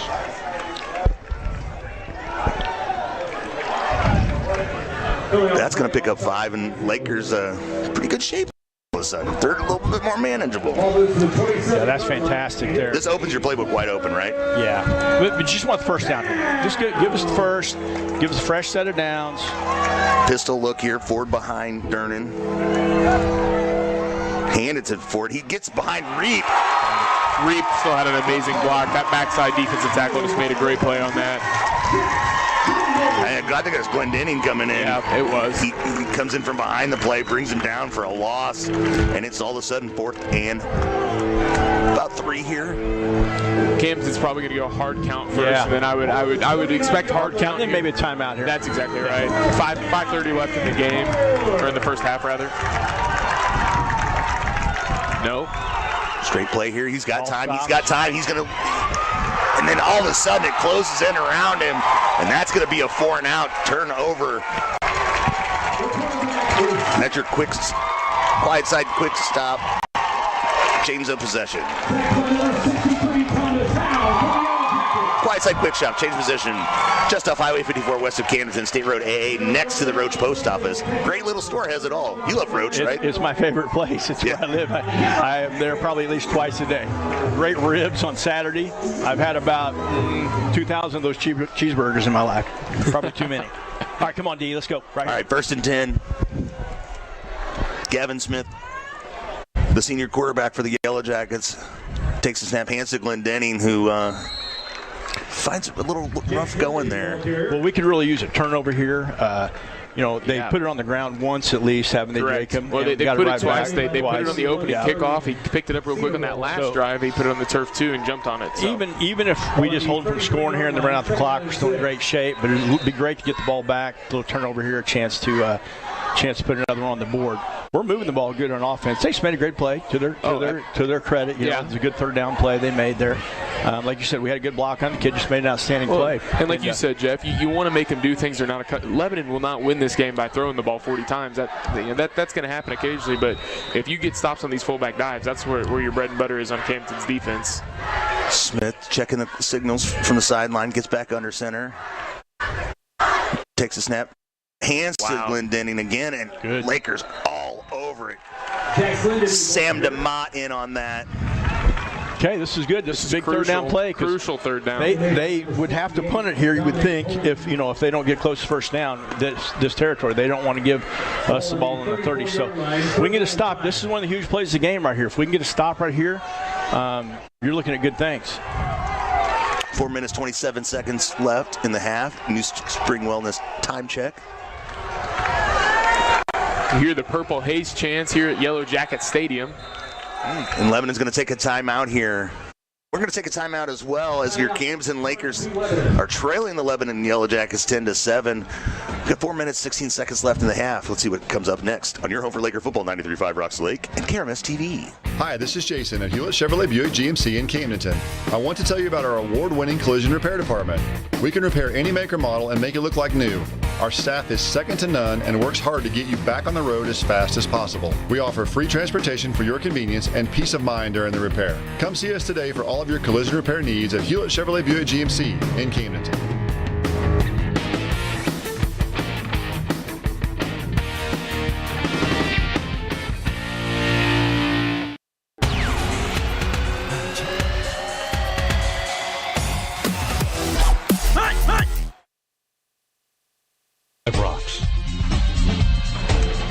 Welcome you back to Jacket Stadium where the Lakers trail 10-7 against the Yellow Jackets.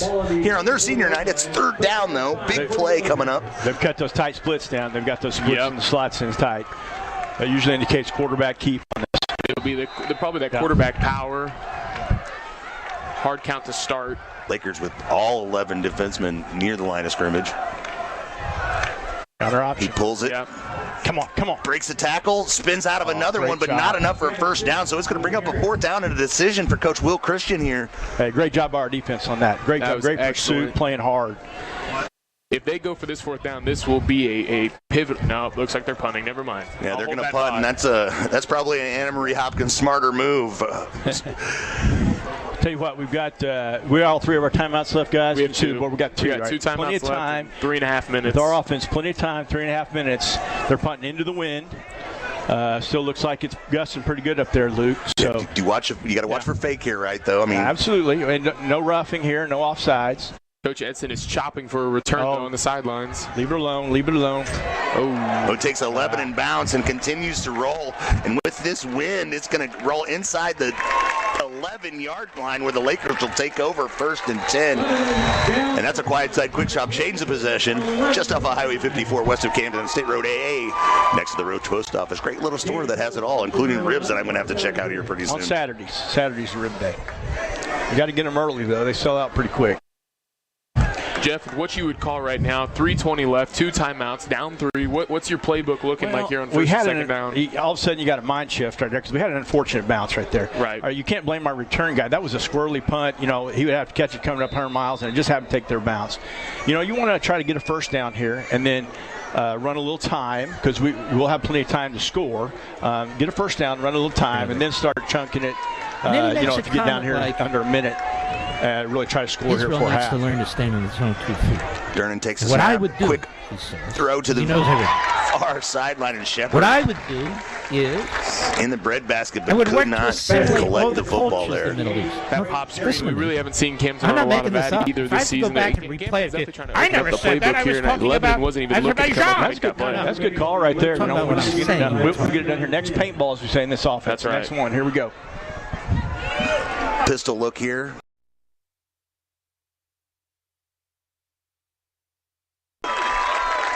Lebanon defenders kind of converge on him right there. He gets it outside.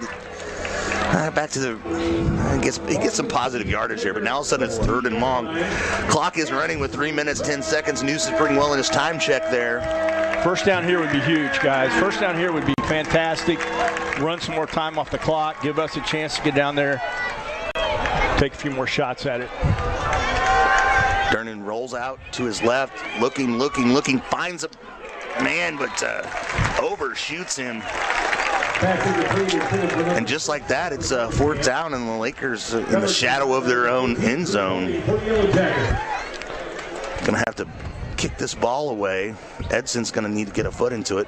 The wind is in his face here, Jeff. It looks like it switched around, hasn't it? Because it's kind of swirling. Well, it's weird if you look at one. I know one side's blowing one side's the other. The goalpost. All right, Edson, let's go, kiddo. Oh yeah. He gets under that one, and it hangs up a little bit. And it's going to bounce laterally, and then the Lakers touch it down. And all right, so it winds up being about a 20-yard punt there, but it's a quiet side quick shot change of possession. There's a couple things to look for here. They've got plenty of time to run it here, but they will take a shot here if the time runs down. How many timeouts they have left? Can you see? They have 2. They have 2, so they have plenty of time to run a couple running plays, but about 3 running plays, and then they can take a shot, or they may take a shot if they get a lot of yardage here on first down. We know the sophomore kicker definitely has the leg for it, so they're not worried about settling for a field goal this distance. Smith hands to Glendenning, who gets through the initial line but is stacked up and takes a shot there. DeMott just laying the wood on that one. Secondary, be ready here. Be ready for a little play-action pass here. It's got to be the first time all season Glendenning's had his hands on his thighs, kind of been over, gasping for a little bit of breath here in the second quarter. He's been asked to do a lot tonight for sure, Gavin Smith.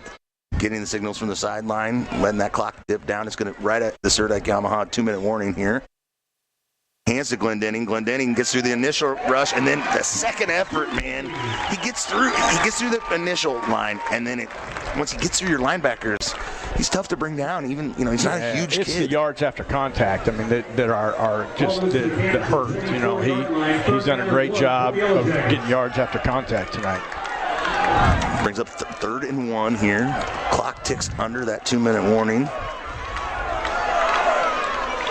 Outside handoff to Glendenning that time. More than anything, guys, we just got to hold on right here. We got to hold on, make them use their timeouts, make them take a field goal attempt here. They are in field goal range at the moment, so we just got to hang in there. Clock stops with a minute 34 while they reset the chains, but now the clock's rolling. First down, Yellow Jackets. Motion man, Smith takes, hands to Glendenning, who sidesteps a bit, runs into a tackler and Spencer Mellencamp. And Mellencamp gets up and has to kind of shake out the cobwebs a little bit after some hard contact there. Well, that clock keeps ticking away here. Mellencamp is a good player, guys. He's one of the had a great year last year and has played well this year, battling some injury, but he's played really good. Lebanon in no hurry here. Can make a first down without giving a touchdown. That's going to be a top deck penalty there. Finally, I think that's about the 4th one, and they've called it, which helps us right here because now time is a little bit of a factor in time, and down and distance is a little bit of a factor. Yeah, so you go from 2nd and short to 2nd and behind the sticks a little bit. Yeah. Again, secondary, be ready. A little play-action pass here. Not as much room in the back of the end zone for play-action pass, so that helps your defense a little bit. Yeah, this field shrinks down a little bit. You have less field to cover. The back of the end zone is an extra defender, so that helps a little bit there, because a lot of those routes are going to take a while to develop as play-action pass. The clock is ticking, and they're in no rush to get up to this line with only 40 seconds left in this half. Yeah, they do not want to give Camden the ball back with any chance to score. He trips a little bit, and that is that play-action pass. Finds a man to tight end, open over the middle of the field. Worst part is the clock's going to stop with the chains moving. Yeah, first down there, so the clock stops with 31 seconds left in the half. Lebanon knocking on the door here, trying to extend their 3-point lead over the Camden Lakers, and they're going to take a timeout here. Lebanon's going to take a timeout. So they've got one left, right, fellas? Correct. All right, so we can get a stop here, make them use their next timeout. Yep. And then that gives them probably 2 plays left. If they're quick, if they're back into the line. They can probably get 2. So the most plays they can have is 3 plays left in this quarter. So if we can get a good stop here on first down, we're going to have to commit a lot to the I mean, you're going to say heck with the pass and bring them here probably, but, you got to do that in this situation. So we get a stop here, make them use timeout, then we got a shot here to hold them. Well, we sent a good blitz there and almost got to him. That's right. And just got tripped up. He did a good job of getting outside there and actually threw a real nice ball there. Nice catch. Good tackle on the goal line. Who was that for us? Did you see on that one? I think that was Edson again. Yeah, it was a good tackle on the goal line to hold him out. I can tell you, a multitude of games, you hold them 99 state championship game, you hold them on the 1-inch line, next play they fumble. Yeah. And, we end up winning that game by just a few points. So. And the quarterback has asked to do so much with the ball. You think of this offense as a running, boring offense, but the quarterback has so much to do with all the ball manipulation and fakes and pitches and things like that. It gives you a lot of opportunity to make a mistake. But with this senior quarterback, Coach Will Christian has full confidence in Smith, Gavin Smith, the 5'10 senior. Under center. We'll be bringing a little pressure here, trying to get a little bit of a push. Glendenning gets stopped initially, and he doesn't get that yards after great contact job there. They're not calling the timeout now. They're going to try to get up to the line of the scrimmage and do another one real quick. The clock is ticking down, 19 seconds left, 18, 17. Snap is good. He spikes the ball, stopping the clock with 15 seconds left. What down is this, guys? It'll be third down now. Third. That's. I think they want to run a play here. They're going to run. If they don't get it, they'll kick a field goal. Like I said, they have 3 plays left. Exactly. I wouldn't expect them to spike it though. I don't know how many times Lebanon's ever spiked the football inside the 5-yard line. One more stop here. Come on, D. Come on, D. One more. Third and goal inside the 5-yard line here. Motion man in the backfield. Smith fakes and looks for a receiver and finds it deep in the end zone, but he drops the ball with 11 seconds left. It's going to be 4th down. Just like we said in pregame, they're going to have some guys running wide open. They did on the first one. He was wide open there, but they did not get it done. We had to come up there and stop it. So great job defense. Hold them to hopefully a field goal here or a missed field goal. That's what we're hoping for. But that's great. That's huge. Great job on the defense right here. 2 times that Lebanon has been able to get inside the red zone, and the Lakers have been able to hold them to just a field goal.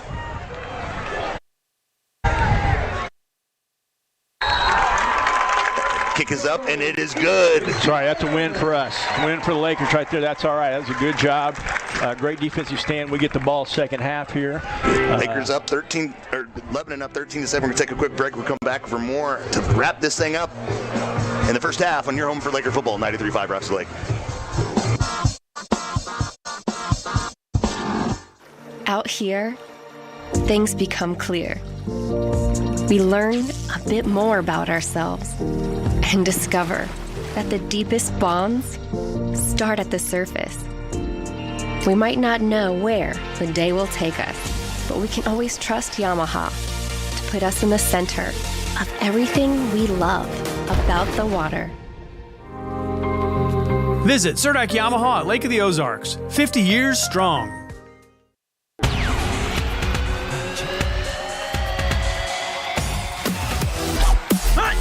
Down to the sidelines with Jace. Jace, what did you see on that drive? We put our defense in a really tough field position there. They played it really well. They knew they didn't have a ton of time left, only 2 timeouts, so just kept the ball in front of them. Durnan made a great play there in the end zone to prevent them from getting that touchdown. Everyone and their mom knew they were going to throw the ball, and they played it really well. Come on, Cade. Lebanon puts the ball on the ground there and makes it a little tough to field there. Caden Bowen comes up with it. And with 5 seconds left here, Lakers staring at an awful lot of field here. Not a whole lot you can call here, is there, Jeff? Nah. I tell you what, probably got Seeksy in the game. He's a rocket. Maybe give it to him and see if something happens. Give it to your fast guy on the team. And if they give you a lot of space up front, see what happens. Main thing is, guys, we got to score anyway to win this ball game. So if we score, no matter what, we're up 14-13 and we get the ball second half. So pretty good first half, honestly. We're sitting in a good spot here. Lebanon with 5 guys deep. They are going to hand it off to the forward. He gets a little yardage there, but that's going to wrap things up here in the first half. We're going to be back for the Heritage Bank of the Ozarks halftime report. But for now, we're going to take a quick break on your home for Laker football, 93.5 Rocks Lake. The law office of Mark A. Webb was founded out of necessity. It was clear when he started that the old ways weren't cutting it, and there was a need for modern solutions to modern problems. Simply put, established methods of law office management were wasting time and money. So he set out to bring his approach to the 21st century. Every effort's been made to incorporate technology into practice, helping make your experience modern and comfortable. That's the office of Mark A. Webb. At Jennings Insurance Group, we specialize in retirement solutions and employee benefits. We use insurance as a tool to positively impact the lives of those we serve. Our goal is to provide you with the best possible coverage and the knowledge to use it. Your team at Jennings provides a holistic approach to retirement solutions using tools to help with comprehensive will and trust documentation, assistance in funding trust, medical directives, and powers of attorney. We work with many companies, but we work for our clients. Health insurance strategies are a big part of financial planning. It is one of the 5 financial risks that we address. At Jennings, we'll address other financial risks, including inflation, taxes, market volatility, and longevity. Call or visit Jennings Insurance Group online today and learn more about how we can help you protect what matters most.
She goes, well, tell me you're going to do it. You've been driving me nuts for 2 years. And I was like, Coach, I'm in. And coached, I think, about 11 years at Camdenton. My son actually graduated from there, played for Jeff, and it was a great experience. I played here. The Camdenton-Lebanon rivalry has always been, unfortunately, whenever I was playing, Camdenton kind of got the better end of us more often than not. But it's been great. It's a good football game tonight. Great atmosphere, and look forward to the second half. Now, I do believe you coached freshman team for a while, right? Yeah. And so I remember I went out to a freshman ball game one time, and I looked out and I saw the huddle, and the huddle was backwards from the way that we had huddled up for years and years and years. I'm like, what is this guy? Who is this guy coming in and changing our huddle, changing the way we do things? We've huddled the same way since I was a kid, and this new guy's in here changing up the huddle. Little did I know, just a few years down the line, huddles wouldn't even exist in Lakerland anymore, right?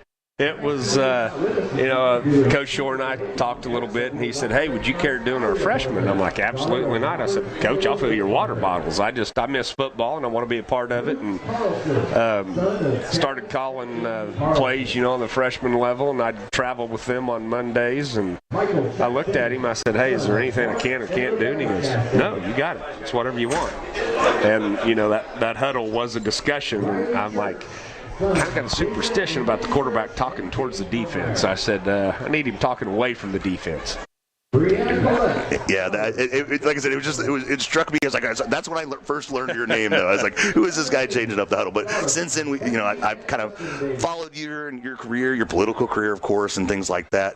and we'll talk about that in a second, but what are some of your memories of this rivalry? And what was it like? We talked about in the pregame, even those years where it was maybe more one-sided on one way or the other, the proximity of the two schools, right? And the way the kids mix, they maybe work together in the summer times. They maybe date some of the same gals and things like that. There's always a rivalry between Camdenton and Lebanon. I can remember playing against Jeff Shore in baseball, like in Little League. So, it was always fun. Basketball was a little bit closer, so you could always kind of talk to him during the game. But football, which was kind of my passion, Lebanon kind of always came out on the unfortunate short end of the stick. We had them my junior year, had a great opportunity there to beat them, and they came back at the end and beat us. And I think they tied for the state championship that year, maybe against Marshall. And then my senior year, that's when they won it. So, great program. You always, I'm a kind of a competitive guy by nature, and you play those guys that are supposed to be a lot better than you, so you try to, bring your A game to it. Well, yeah, like I said, I was excited when I knew this game was coming up to talk to you because you have a unique perspective on this rivalry, being on both sides of it, right? Yeah. Now you're back here in Leuclid County, serving your constituents as a representative of the 142nd district. With redistricting, they kind of screwed me up a little bit with something. So I actually have some Camdenton kids now with the redistricting. I have the western portion of Leuclid, all of Dallas, and I have the southwest region of Camden, which actually starts just west of the bridge there. I got Lake Valley. I go down 54. I pick up Max Creek. I have Lake Valley, but I don't have Kinderhook. So I go down through there, pick up West Creek, all the way over to Dallas County. Yeah, and we'll be talking to the Lake Area Chamber of Commerce, the Joint Chamber of Commerce legislative reception here in January. We'll talk all about that. But what inspired you to want to get into public service after working in education? You have an auctioneer business, right? You have a couple other projects going on. What inspired you to want to get in there? And now, you just came out of this last session as the chairman of the Rules Committee. Yes. Which for folks who don't know, really influences what legislation makes it to the House floor in a lot of different ways.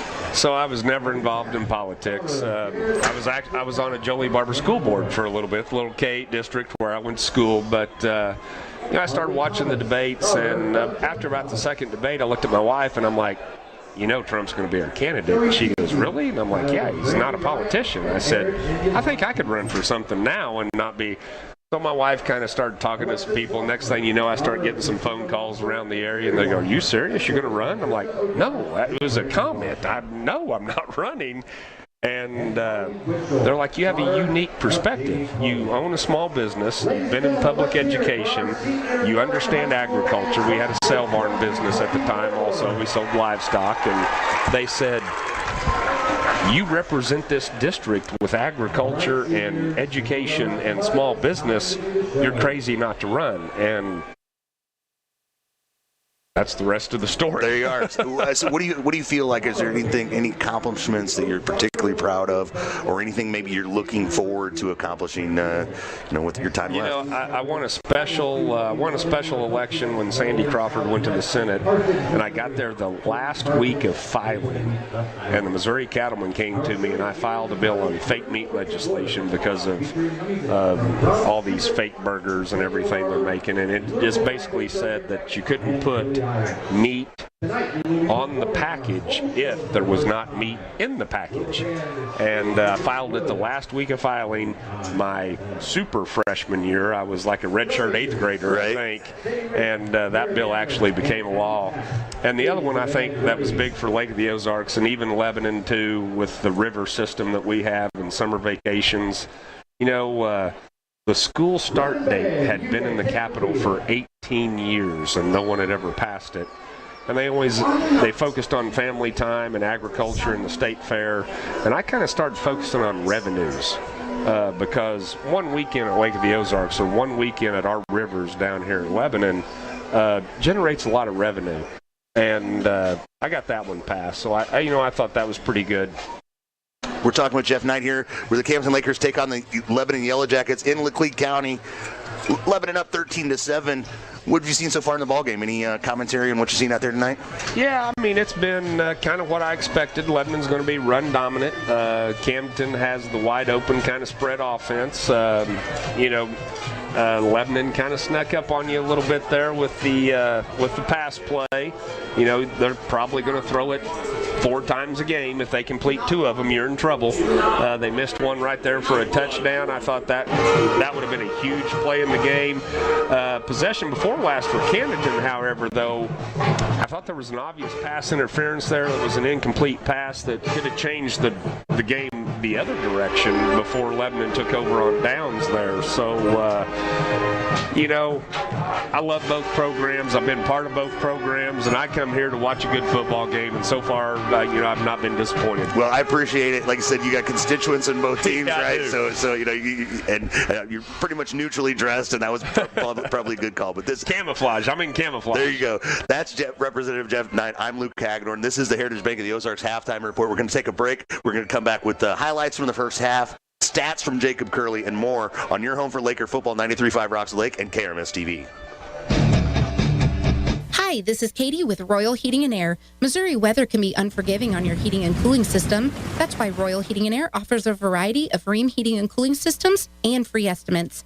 We service all makes and models, offer indoor air quality solutions, and are proud supporters of our community and of the Camdenton Lakers. When your furnace is on the fritz, don't be left in the cold. Call us at 573-480-4313 or find us online at royalheatandair.com. Rheem Heating and Cooling Systems, the new degree of comfort. Drift away with the Driftwood Spa and Salon at Margaritaville. Start with some basic facial skin treatments to a variety of body massage treatments, or choose from 8 different spa packages to discover the perfect combination of services to relax, rejuvenate, and refresh your mind, body, and spirit. Call for an appointment, 573-348-3535. Hi, this is Shelley from the Driftwood Spa and Salon at Margaritaville. We are located in the Driftwood building next to the indoor pool, and our new salon is directly across the street. Come drift away with us. Shh, I'm hiding. Where? At Dave's Hideaway. Why? Well, there's no smoking, no pets. They have Wi-Fi, great barbecue pits, microwaves, refrigerators, best shower pressure at the lake, and the cleanest rooms. Coffee anytime, too. And they have great weekly rates. Don't tell anyone, but I'm hiding at Dave's Hideaway, just west of the Camdenton Square on 54. Come join me at Dave's Hideaway, 873-7111. Book or check us out at laketopdeck.com and keep living that deck life with Top Deck. It's the original home for Laker football, 93.5 Rocks. Gonna welcome you back to Jacket Stadium. Lakers trail the Lebanon Jackets 13-7, but they will get the ball to start the second half.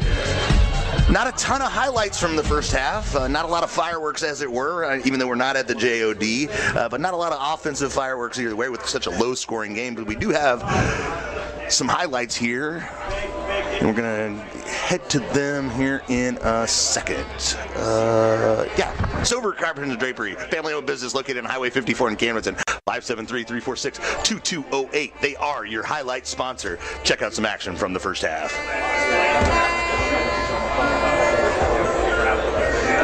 Lebanon set up for a field goal here.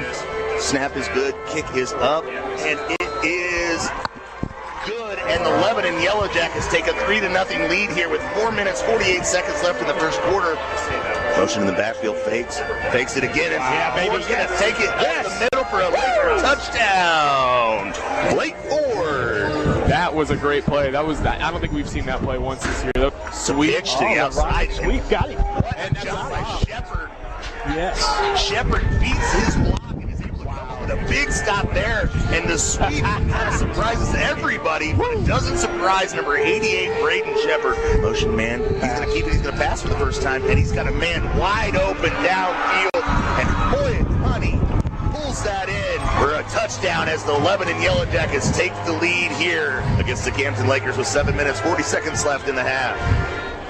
And those are your Stover Carpet and Drapery highlights from the first half, where the Lakers trail 13-7. We're going to take a look at some stats here, some Econo Lift stats. Building quality boat lifts right here in the USA. Find them online at econolift.com. Jacob Curley, what stats do we have from the first half? Yeah, the stats are very indicative of the score. A low-scoring game and not a lot of explosive stats. Both teams are looking identical in about the third down conversions and fourth down conversions. The Camdenton 4 of 7, Lebanon 4 of 8. The biggest statistic that stands out for a team stat is Lebanon has 15.5 minutes time of possession, whereas Camdenton only has 8. Now for the personal stats. The run game has been the forefront of this game so far.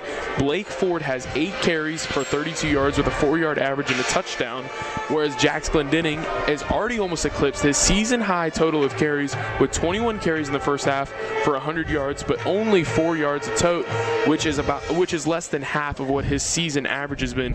For the Camdenton's high-powered passing offense, you only saw about 81 total yards in the first half, with Owen Borbe having 2 catches for 25 yards, Kyle Edson 4 catches for 46 yards, and Shep with the other one for just 10. This is also the lowest passing completion percentage that Durnan has had so far this season. He's 7 of 17 in the first half.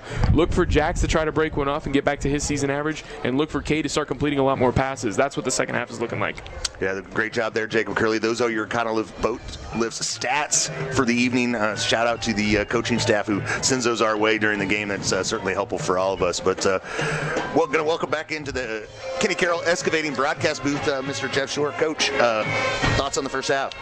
Yeah, if you're in the locker room right now, you're feeling pretty good. Defense has played really well. Have been in some tough situations and have come up big, really. And so I feel good about that. We were behind them a couple times, couldn't quite get hooked up. So look for us to get one of those here in the second half. It'll be a little tougher because the wind is picked up, and that messes with the throwing game a little bit. So that's not to our advantage, but definitely had a couple of guys there, and we were close to getting it hooked up. And on the deep one, I think we should see one of those hopefully get connected to the second half. But I'll tell you what, you got to feel good. You're down 6. You've got the ball second half. And you've done some really bright things and haven't really got any breaks to go your way. The field position game has been terrible all night long. We've just got the bad end of the stick on that, and so we battled through that. Really down 6 points and have had really nothing go our way. So you got to feel good at halftime. It'll be important. This first possession will be from us and them will be super important. Your time of possession is what Jacob, what you said earlier, and you knew that going in. They're going to play defense with their offense, obviously, try to keep the ball out of your hands. So you may only get 4 possessions this half, depending on how things go. But 4 possessions may be all you get. So it's very important that we do something with it when we can. And if we do, then we got a really good shot here to get this thing done. That's Jeff Shore from Shore LOZ Real Estate. Has proudly served only the lake area for the past 28 years. Experts in lake area, farm, commercial, and lakefront homes. You can find Shore to Shore team on Facebook or give them a call at 573-216-3377. We're going to take a look inside the BG Tree Services Score Center with our man, Brendan Matthews. All right, scores are at halftime right now all throughout the area. Let's start at Bala, where the Bulldogs lead the Waynesville Tigers. That is 15-0 at halftime. The Hillcrest Hornets, after coming to Camdenton last week, giving the Lakers a little bit of a scare. They're hanging in against Bolivar at home. 21-7, Liberators lead.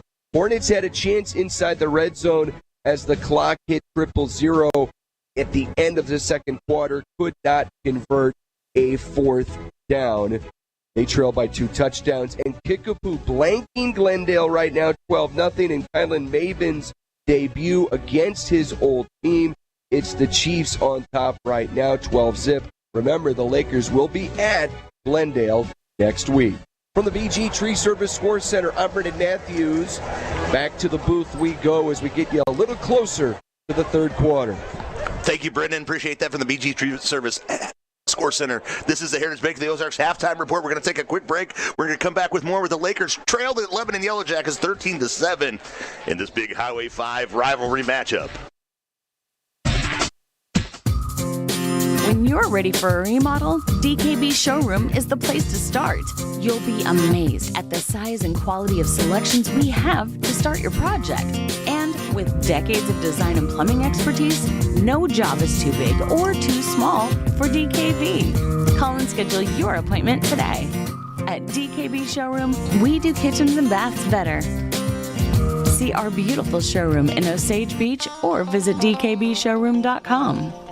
If you have a residential or commercial new construction project, remember Ireland Construction. They handle remodels, construct steel buildings, and provide a variety of other services. Ireland Construction strives to meet and exceed the needs of their customers in a timely manner within your budget. Visit their Facebook page to view some awesome pictures. If you're thinking about a construction project, contact the best at the lake. Russell, Ireland. Ireland Construction, 573-434-0786.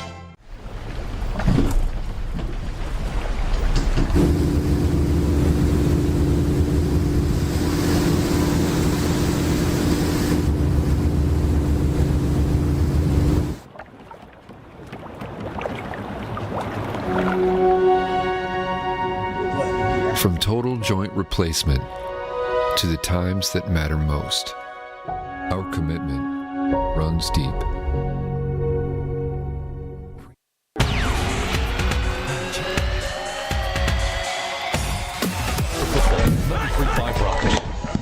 And we're back in Laclede County at Jacket Stadium where the Lakers trail the Lebanon Yellow Jacks 13-7 here.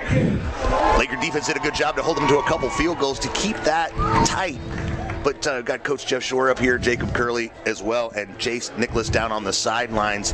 But I was going to ask you, Jeff, I never had the honor of being in your locker room during halftime. How did you treat halftime?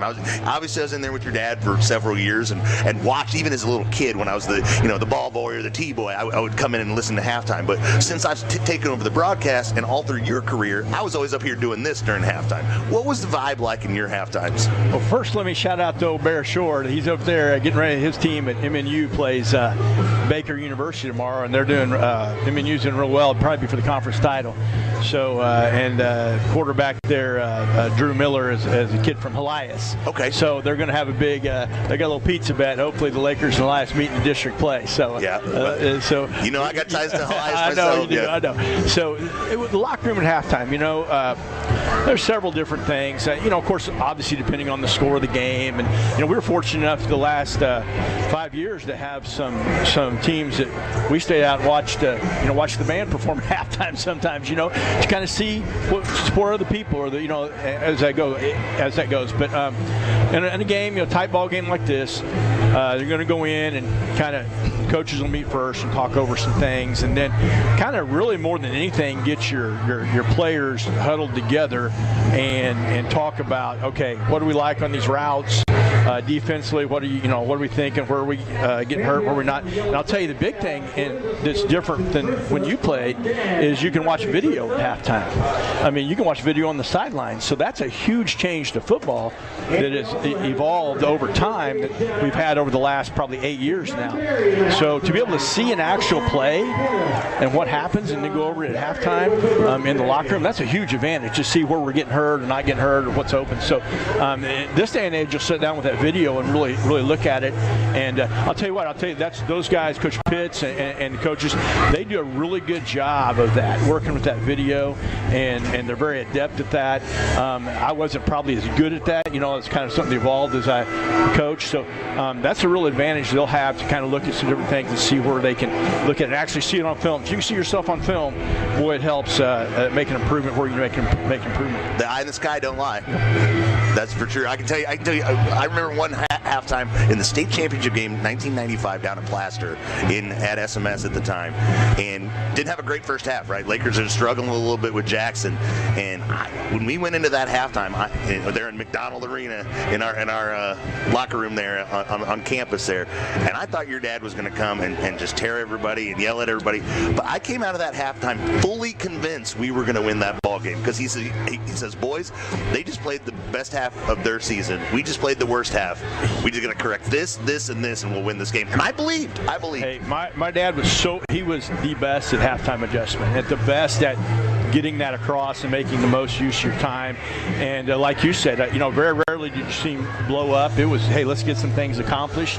And he was fantastic at halftime adjustments. So that's one thing that I felt like, obviously he's an unbelievable coach. 367 wins is unreal, but that's something he was really good at. We tried to emulate that. I can't say we were as good at it, but I think these guys here tonight will do a good job of that. And like I said, this drive, our first drive and their first drive are hugely important in this ball game. Let's see if we can get Jace here before this Team Lassen second half opening kickoff. Jace, what's the vibe down there on the sidelines? Got to catch up with Coach Parr. They feel like they're doing a lot of things right. Defense is playing really well. The only exception is that one touchdown they gave up on a passing play. They feel like if Lebanon has to throw the ball to win, that they have their offense in the spot that they want them. Offensively, they feel like they've been running the ball really well, which is super true. I think they're going to continue to go with that and maybe get some PA in there, suck those linebackers up, because those linebackers are going to have to play the run. Thank you, Jace. His report's brought to you by HMI Fireplace, as well as Lim Smart Optical. Rhett Rhodes, the kicker for Lebanon, set to boot it away. You got Edson deep, and is that Borbet on the other side? Little STP out of the public address, and the kick goes deep. Edson, they will field it at the 10-yard line, crosses the 15 to the 20, makes a guy miss. 2 flags fly in, but Edson slips down just outside the 25-yard line. But that's going to hurt us on field position right here. That's not what we wanted on that end, but let's fight our way out of it here. I said big first down. We get a first down, we've got a great shot to score, but that first down is the one you want to get right here. They're going to get a block in the back there. In special teams, so often most fans just kind of focus on offense versus defense. But special teams has been something that the Camden Lakers have really stressed, especially those coverage teams, and just getting the right kind of athletes and the right kind of attitude to play special teams. I'll tell you what's really helped us over the years here since 2018 is our punting game has been so good because they rarely put anybody back. We don't have a quarterback punt, or we're in our normal offensive deal. And so we've had real success in that area over the last 6 years, and that continues this year. All right, guys, here we go. Big first down. Let's get it. Got Dernan in a pistol look here with Ford behind him. 2 receivers to each side. Fakes it to Ford, throws the curl route there. Shepard picks it up. Positive yardage on first down. Great timing. Cade looked really good on that, real smooth. Great time on the play action. Kind of sucked those linebackers through that curly. They kind of sucked up and got right behind them there on the curl route. Nice, easy throw. Kind of get your rhythm going, get your confidence going. Back out in the pistol, 2-by-2 look here. They want Cade slinging this with full confidence this half. Cade hands to Ford. He gets right up the middle. He busted through, crosses the 40-yard line, and that's a butcher shot first down for Blake Ford. And the Lakers are rolling here. No matter what, now it's been a great possession. We've got great field position established. We got a first down. Here we go. So you feel like you're playing with house money at this point? Yes, great start. Great start. Back to the purple side, 5 wide, 3 receivers to the far side. Ford motions in the backfield. Oh, and the bobble snapped. It's going to hit the turf, and the Lebanon Yellow Jackets are going to come up with that football.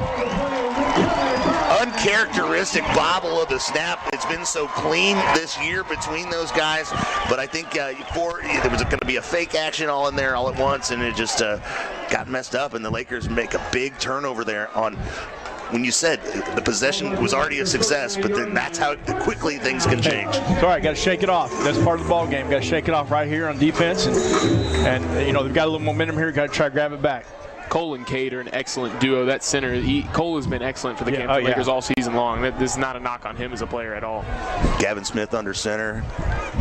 Glendenning behind him. Motion man back. Fakes it to Glendenning. He pitches to the wingback who gets to the outside and is tackled out of bounds. Drew Bowling.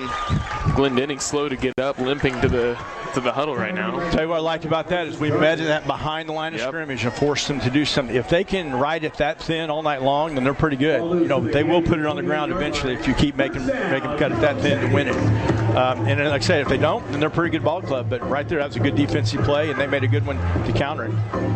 Yeah, sometimes a great play beats a good play there. Smith under center, Glendenning. Fullback motion man goes back. It's a pass here. He's got a step on the receiver, but it just through the outstretched hands.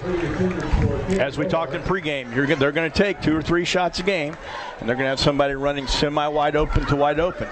Can they complete them? Well, they're 1 for 3 now, correct? That's correct. Okay, so you got to do that, and so that is brings up 2nd down and 10. So that's good. They took a shot there, and we ended up winning that one. 2nd and 10 is a better position, much better for us.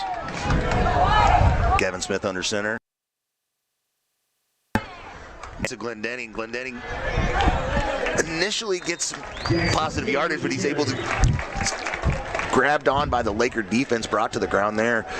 Positive yards, but here's 3rd down. One of the things we've been fighting all night long is the field position. That puts him in 4-down territory. So once again, now they've got 4 downs to pick up the 1st down instead of 3. If they're back here on their own 30 and they're running third and 5, then that's a lot better spot. They've got 2 downs to get it now. So we've been fighting that all night long. We're just going to have to keep fighting it. Lakers showing blitz, but backing off. They do bring some heat to the option there. Gets to the outside. Glendenning falls ahead for what should be a 1st down. Stops the clock here with 10 minutes, 14 seconds left in the 3rd quarter. Lakers trailing 13-7. But Lebanon on the move here inside the Pacific Pools red zone here, putting the pressure on this Purple Haze defense. Defense needs a big play here. You want to get Lebanon behind the sticks here, and at the very worst case scenario, let them settle for a field goal. Yeah, Lakers have been able to, inside the red zone has really when they've been able to play down and force. And he shifts to the outside, gets wrapped up by the ankle and brought down. Hey, that was damper. That was a good cut by Glendenning on that. We had a guy sitting there in the hole, and he made a little nice cut. Still a really nice stop. Once again, 1st down, not much yardage, puts us in the advantage. 2nd down and 8. Number 68 and number 69 for the Lakers is tearing up this inside front for the young Yellow Jackets. The sophomore center is making that penetration go outside. Hard count there. Lakers didn't cross the line. Smith steps away, changes the call. Motion man in the back. Pitch to the motion man. And he's got the corner. He gets a 1st down and falls ahead for more. But the Lakers stack him up inside the 5-yard line, and that's going to be a 1st down. Yellow Jackets 4 chances inside the 5-yard line here. It's a rocket sweep. They haven't utilized. They used that a lot last year, not as much this year. But that was effective, that play. 1st down and go. Keep fighting. Keep staying low here. Keep staying low. Let's get a turnover here, Luke. Yeah, that's where you need the leverage. You got to get low. Low man wins. If you can move this line of scrimmage in the opposite direction, it'll go a long way. Smith's going to keep it himself, looking around and picks his way into the end zone, and that's going to be 6 for Smith. And the Jackets extend their lead here, 19-7, early in the 3rd quarter. Tell you what, I always try to look at the positive, and here's the positive. They didn't take a long time on that one. You know what I mean? They didn't grind out a lot of clock. There's still a ton of time left in this ball game. So if they're going to score, you want them to score quick. And that way you get the ball back in your hands and have some time. They can't milk that clock. So plenty of time here. We just got to relax, get it back going, get another score on the board, and get back in this thing. Lebanon keeping their offense on the field here, going to go for the 2-point conversion. Try to get this math right, as we say. Smith under center. Motion man, it's going to be hand to Glendenning, but he's stopped. That's huge. And that's going to save 2 points for the Lakers there. We're going to take a break. Camden Lakers trail the Lebanon Yellow Jackets 19-7 with 8 minutes, 49 seconds left in the 3rd quarter. We'll be back on your home for Laker football, 93.5 Rocks Lake and KRMS TV.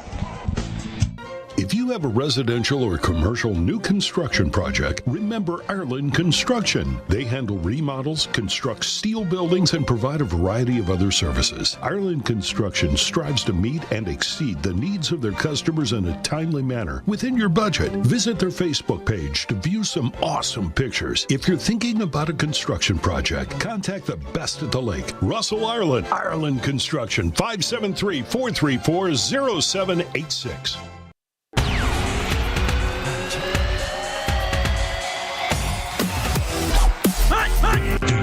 It's Laker football on 93.5 Rocks. And we're back at Jacket Stadium. During the break, we had a top deck penalty, Jeff. Looks like it was unsportsmanlike conduct against Lebanon after the 2-point conversion there. Correct. So that should hopefully give us some great field of position. That should be a 15-yard penalty on the kickoff. And once again, like I said, they scored quick there, which is actually to our advantage. You'd like not to score at all, but since they did, we've got plenty of time left in this ball game. And those 2-point conversions are huge. The 19-7 score makes it a whole different ball game. We score once, and then the pressure's right back on them because we score again, you're winning the ball game. So, and this really kind of shows the two different philosophies of these programs right now. Right, Lebanon wants to limit the amount of possessions, and Camdenton wants as many possessions as possible. If you're just going to really boil it down to how are these two teams different, right there's the main. Our goal in offense was always 90 plays. I'm sure they're similar to that. I mean, we go fast this year. I know that we've tweaked some things, but it's very similar to what we've done for a few years now. But I'll tell you what, like I said, 2-point conversion's huge, and us getting this field position, hopefully here, get this thing fielded and get some good position. And your first State Bank Mortgage Team Lassen kickoff goes to Edson, but it bounces around. He picks it up off the hop, tries to follow Seeks as his blocker, picks up a block, picks up another block, but that's going to draw a flag there as Edson crosses the 30-yard line. It's a top deck penalty flag on the field. Again, we're just battling that field position problem all night long. So get us a drive going right here, boys. Let's go. They're going to call it helmet to helmet there. So that'll be about half the distance to the goal from the spot of the foul. They're talking it over here, but either way, Lakers are going to take over, trailing 19-7. That 2-point conversion, interesting decision there. In the third quarter, trying to make the math right. Sometimes the conventional wisdom is you don't really even pay attention to that to the fourth quarter.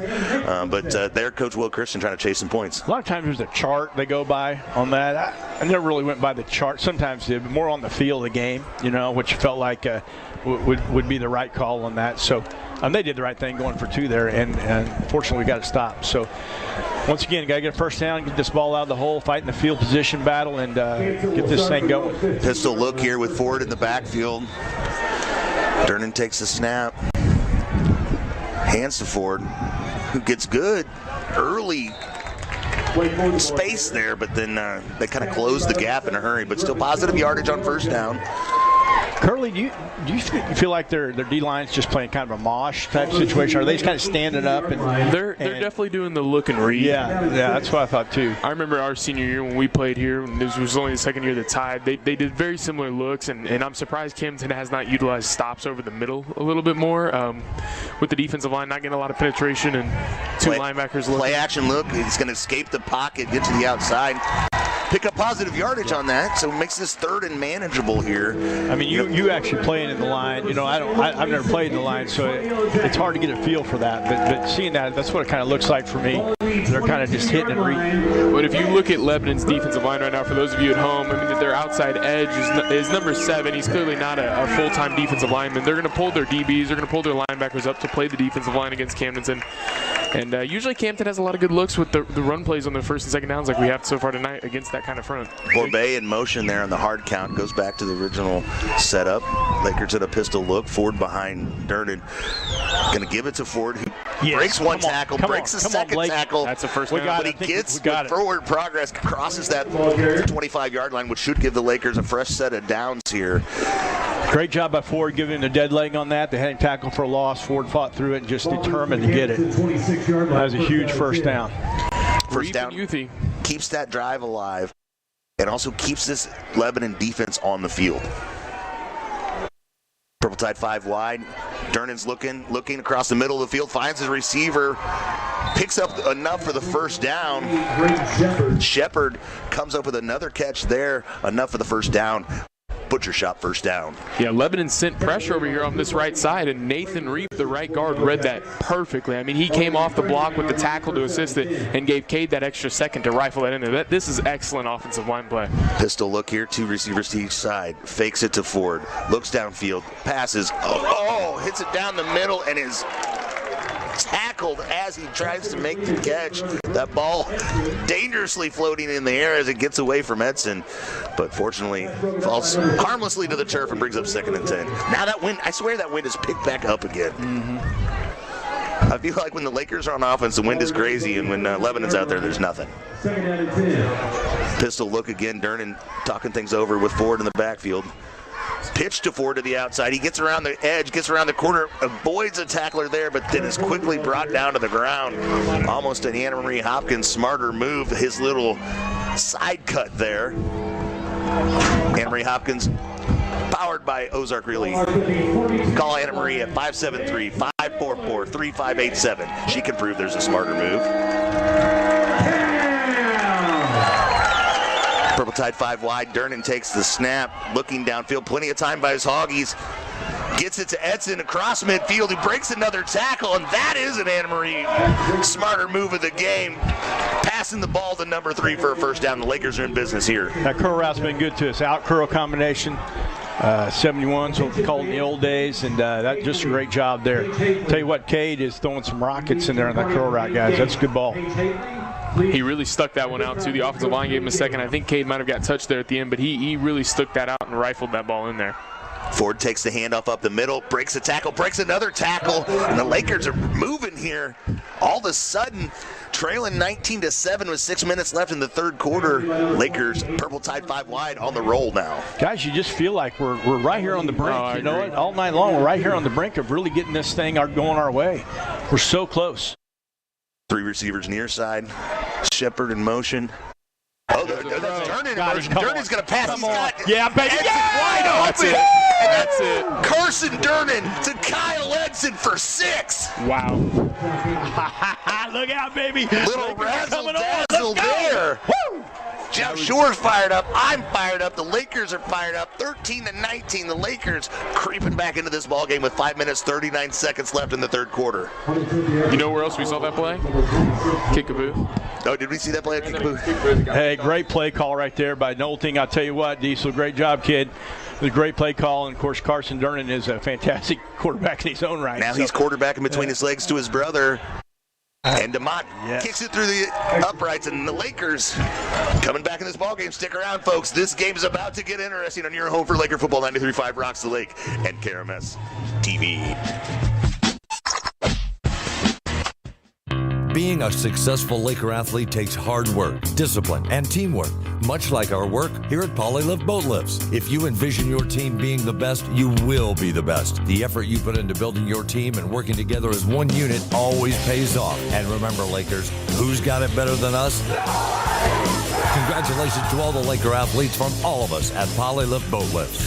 We don't just build boat lifts, we build Poly lifts.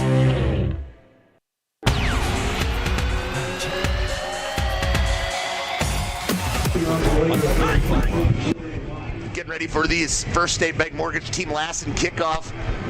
After that, we're going to talk to Jay, see what's going on down there, and taking a look at that purple haze flag. It is whipping around. The American flag is stiff.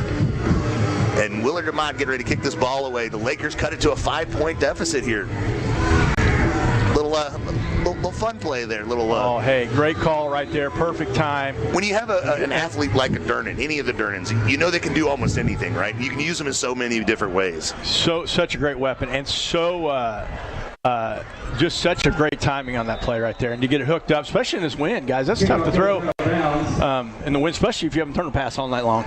Great job by Carson on that. Great job by Edson bringing it in. And I'll tell you what, we've got this ball game, guys. We were talking about that, Jake. We were right on the verge. Oh, yeah. All night long, and just nothing has gone our way. And now we got a little momentum. Let's get it going. Lebanon will start from their own 35-yard line. First down, Yellow Jacket. Now, if we can keep them out of 4-down territory here, Luke, you know what I'm saying? Keep them on this side of the 50, make them feel a little pressure here, make them punt it on 3rd down. Now we got a shot. You got to feel good here if you're the Lakers. You got to feel good about how your defense has been playing. You finally got some good field position. You got to feel good. The momentum's on your side. Can't give up a big play here on first. Smith fakes, pitches, gets the corner, How about a hold out there, fellas? How about a hold on the wing out there? I'll tell you what. Drew Bowling there picking up the yardage for the Yellow Jackets on that one. We're due for a little penalty here. I don't think they've had many calls on them all night long.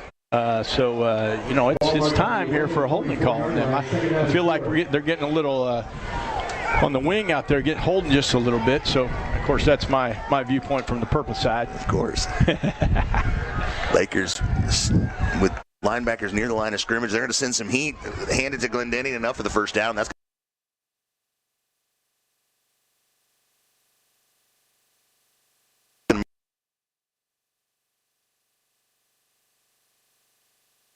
out of 4. If they get a first down past this, they're in 4-down territory. But here, we can get them to 4th down. That's exactly right. If we get 4th down, then they'll have to think about it. They'll have to punt it away more than likely.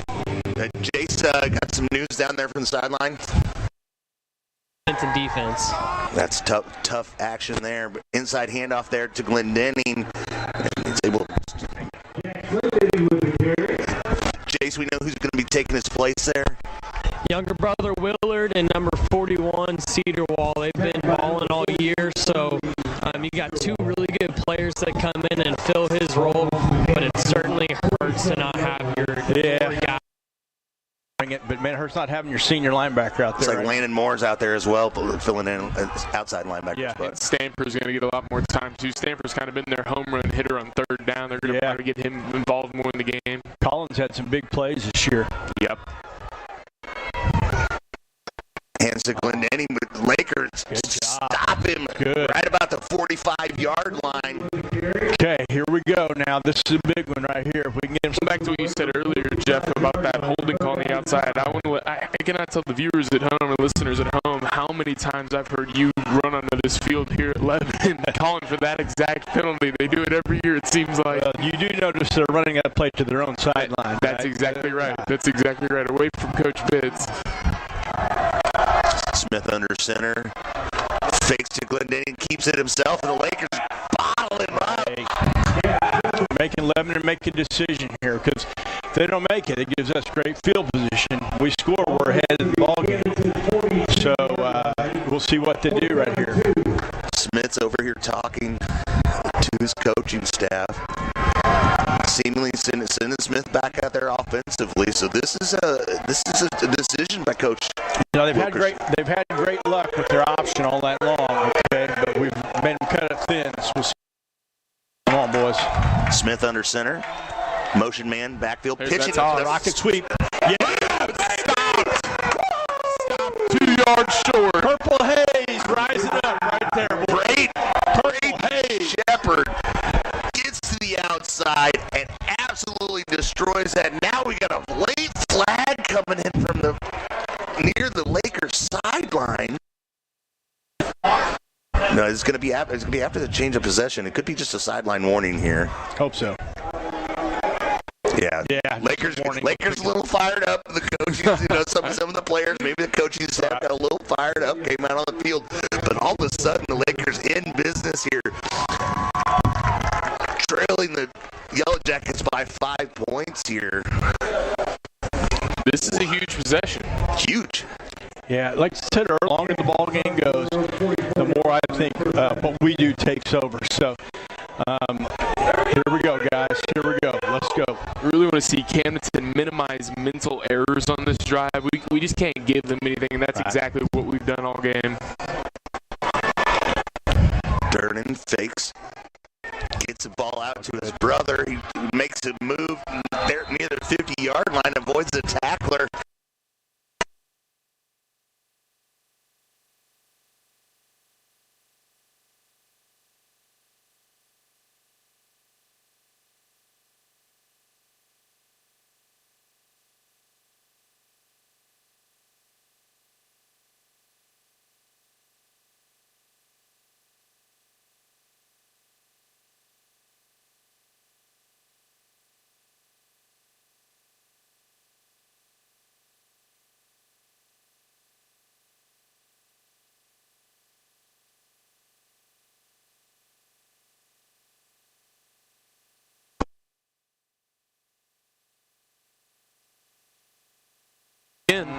Durnan to Durnan yet again. That was a little out and up. You hit him in the hole. It was a little hole shot there. Nice job. Good job by Carson of setting that thing down right in the hole. Absolutely. Because the D-back could play way deep on that. So he set it down the hole, and Cade did a nice job of hooking up right there. Haven't seen too much out of Kyle Edson lately. I wonder if you try to take a deep shot to him here. Instead, they hand it to Ford, who gets on start there. Still got positive yards. So we get about 2 on that. Yeah, they give him forward progress as they should. Tackle by number 17, Griffin Jones. Pretty generous spot there, I will admit.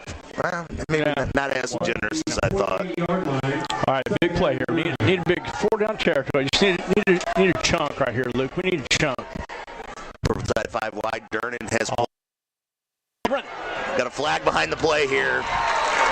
That's all right, kid. That's one thing I see about Caden, and I'm no one to criticize a quarterback at all, but sometimes I feel like because he didn't have that year of experience, where Paxton had his junior year, Bear had his junior year, Cade is having to kind of push all of his learning into his senior year, so sometimes there's a little bit of indecision. Since he is the leading passer in the state of Missouri.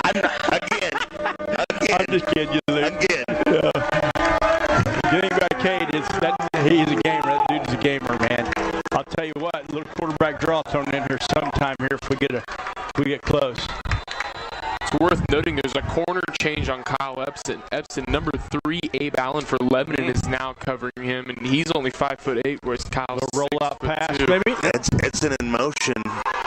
Fighting to stay alive, but it gives you enough to feel comfortable here, right? That gets you close enough here, 4th and manageable. Let's go, boys. I'm be looking for if I'm Lebanon's head right now, I'm telling him to watch the ball. Cade's got that hard count dipped in there, and if not, then I think Coach Shore said they're going to do a quarterback draw here. 45 seconds left in the quarter.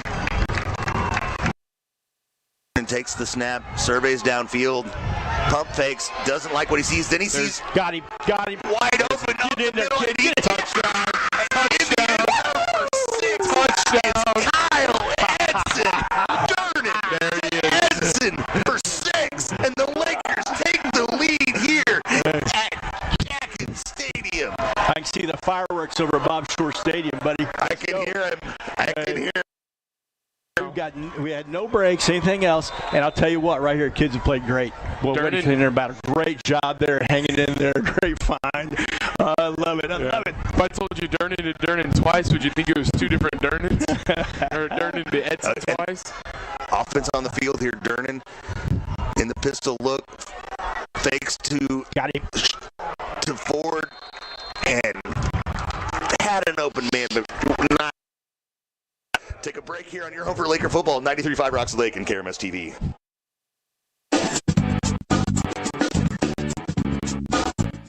Where do you find your escape? Some find it on the water. Some find it in their home. One thing is certain. Start your search here. Sophia Marr.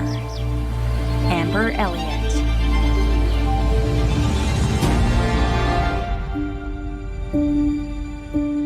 With Marr, Elliott, and Associate at Lake of the Ozarks.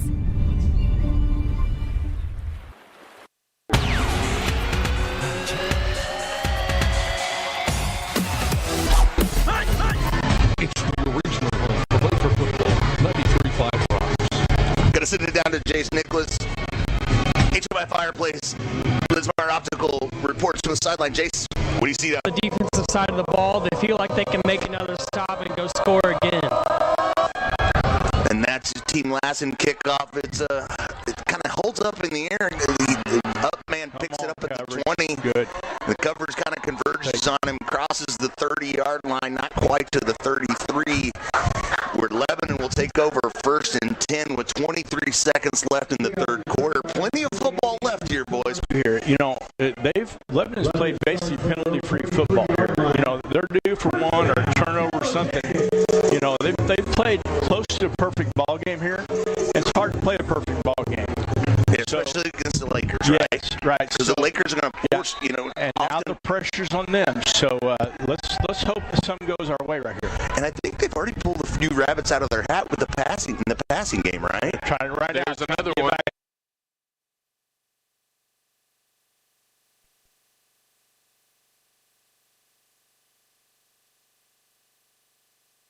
But I'm telling you.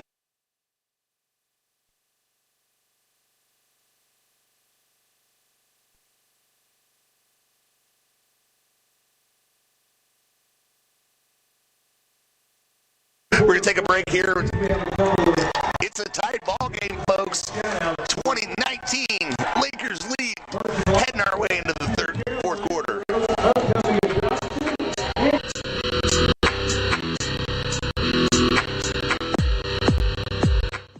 When searching for a home loan, it's important to find a partner you can rely upon. Top producing mortgage team Mortgage Headquarters is here to help you find the perfect loan program that fits your needs. Whether it's your first home or your dream home, Mortgage Headquarters can help you own it. Their mortgage experts make it easy, helping you through every step of the process. Mortgage Headquarters is locally owned and operated with over 24 years of serving the Lake area. Visit lakeloan.com. Call 573-302-9990. NMLS 1229111.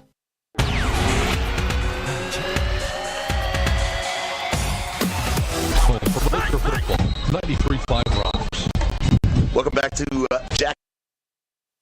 Lakers, all of a sudden, that quick strike offense that has been so fun to watch over the last few years paid off there for the Lakers. Here's a great thing. You notice they're getting tired. Our offense is taking effect. We've had the ball enough now and done enough that it's taking effect. So they are getting tired. So we can get this ball back in our hands. Boy, I'll tell you what, that bodes really well for us. Lakers shift there. But the pitch man winds up with the football. The Lakers committed to Smith, the quarterback, and Drew Bolin gets around to the outside and picks up a huge first down. They have two guys in motion. Yeah, that's what I thought. That was absolutely a pre-snap penalty. That's what I got caught up on. I thought that play was never going to get called. I thought it was for sure going to be a top deck. Camdenton, you're not necessarily that's not the nail in the coffin for this drive. They're going to get a first down. They're going to get first downs on every drive. Right now that they're kind of ahead of the sticks, now is when Camdenton's been putting them in check all game. Smith with the handoff to Glendenning. Glendenning picks up positive yardage. Always falls forward, that kid does. Again, think about some of the running backs that let these huge guys. Right. Yeah, and then Glendenning comes in there, and he's not that big, physical, imposing force, but man, he looks tough to tackle. He's extremely strong. There is no doubt about it. And fast to boot. So big play here. Let's go, D. Smith under center. Fakes.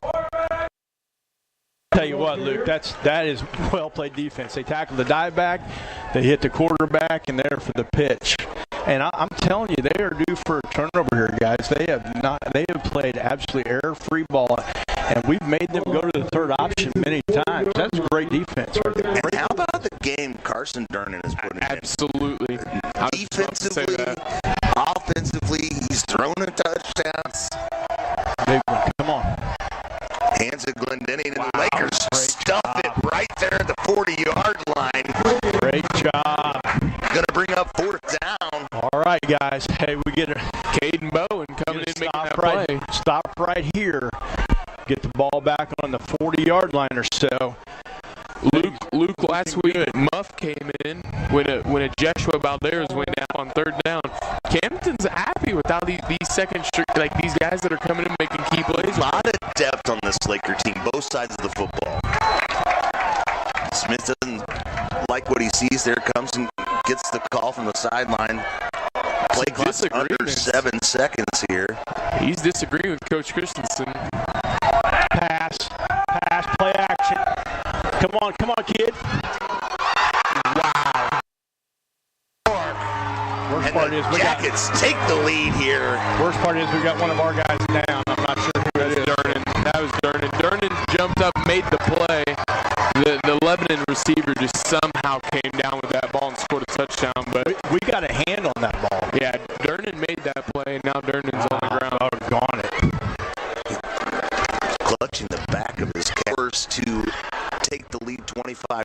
Let's take a quick break as they take a look at Durnan there down on the field.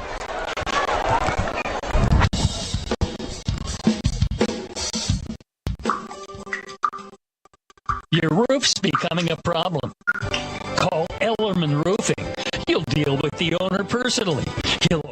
The law office of Mark A. Webb was founded out of necessity. It was clear when he started that the old ways weren't cutting it, and there was a need for modern solutions to modern problems. Simply put, established methods of law office management were wasting time and money. So he set out to bring his approach to the 21st century. Every effort's been made to incorporate technology into practice, helping make your experience modern and comfortable. That's the office of Mark A. Webb.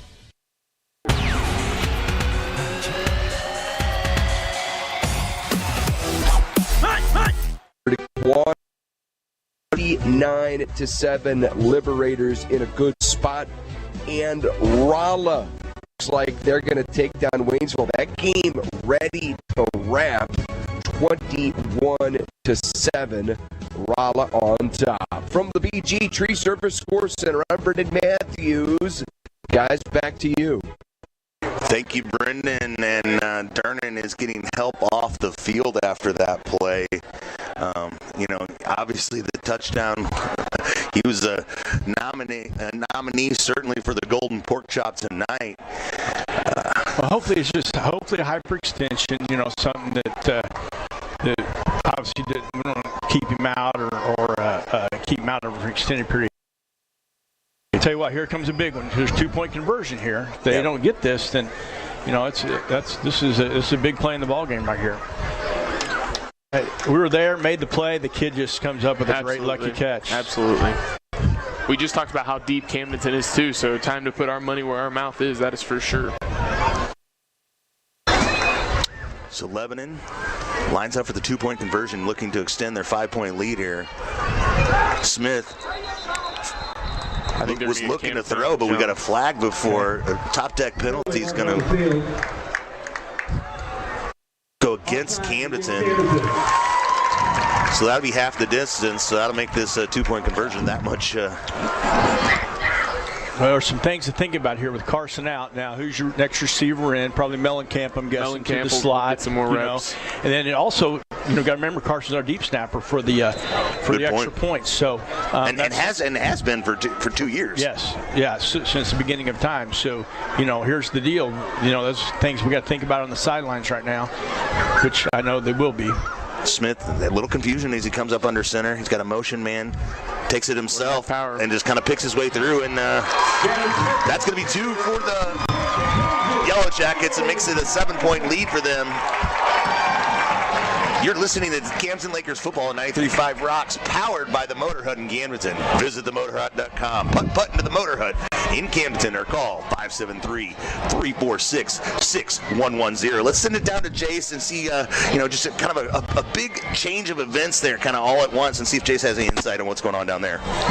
Yeah, there's a quick change there, quick touchdown again. They had that long score. I think Camdenton just needs to get the ball back, slow down. We're good. We've been moving the ball all night. Let's get our breath. Let's get our bearings. 7-point game. Go down, score, tie it up, wear them down. A lot of their guys on defense are also their starters on offense. So you take a methodical drive here, wear them out too. And then when they got more than 7 guys that got to go back on the field and try to score again, we have a really good chance of wearing them out, taking the ball back and trying to score and go up. So just got to breathe. We're good. We've been playing well all night. All right, yeah, we'll check in on Carson Durnan and see if he's getting any news on that as well, Jace, next time we check in with you here coming up. But it's going to be a First State Bank Mortgage Team Lassen kickoff here as Lebanon fires it from the 40-yard line. It's a deep kick, fielded cleanly by the Lakers, and he gets immediately upfield. Down on first contact is Willard Herman. And another late flag, a game that has been so clean up into this point. All of a sudden, it's a bevy of top deck penalties coming in here late in this ball game. Against Lebanon, I think.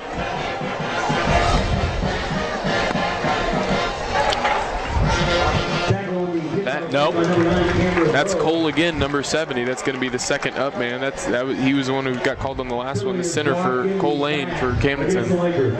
Trying to get some blocking stunts up front on this kick.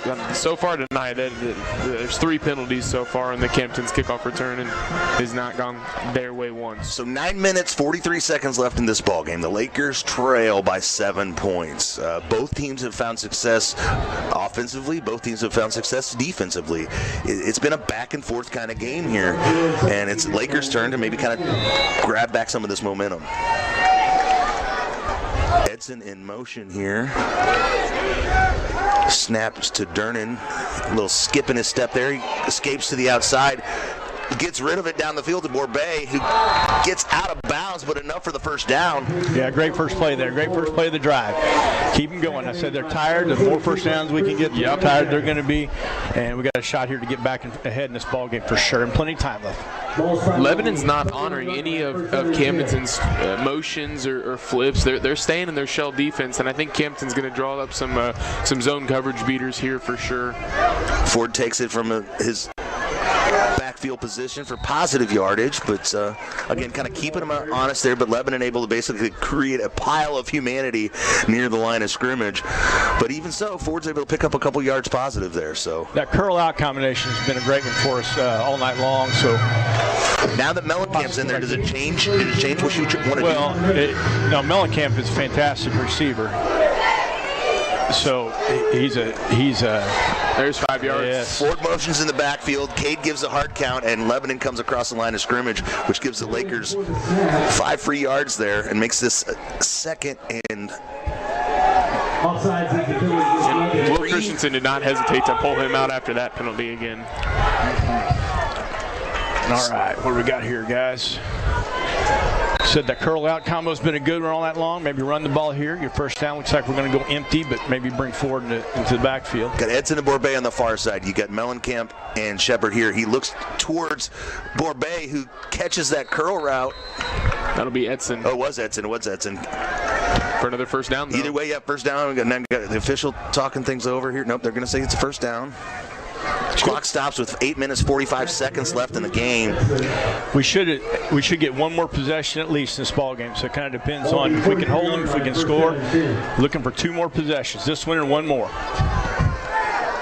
Hands to Ford from the pistol, and Ford gets good forward momentum and then just runs into a defender there. But man, he put a pop on him. And again, it's the fatigue that starts setting in. It's tackling takes it out of you. The Lakers are just keep the pressure on here. You can continue to wear down this Lebanon team. Camdenton's whole run scheme is going to go behind its right guard, Nathaniel Reap, just like it did last year with the right guard, Joshua Curley. I mean, Camdenton's got to figure out this running scheme.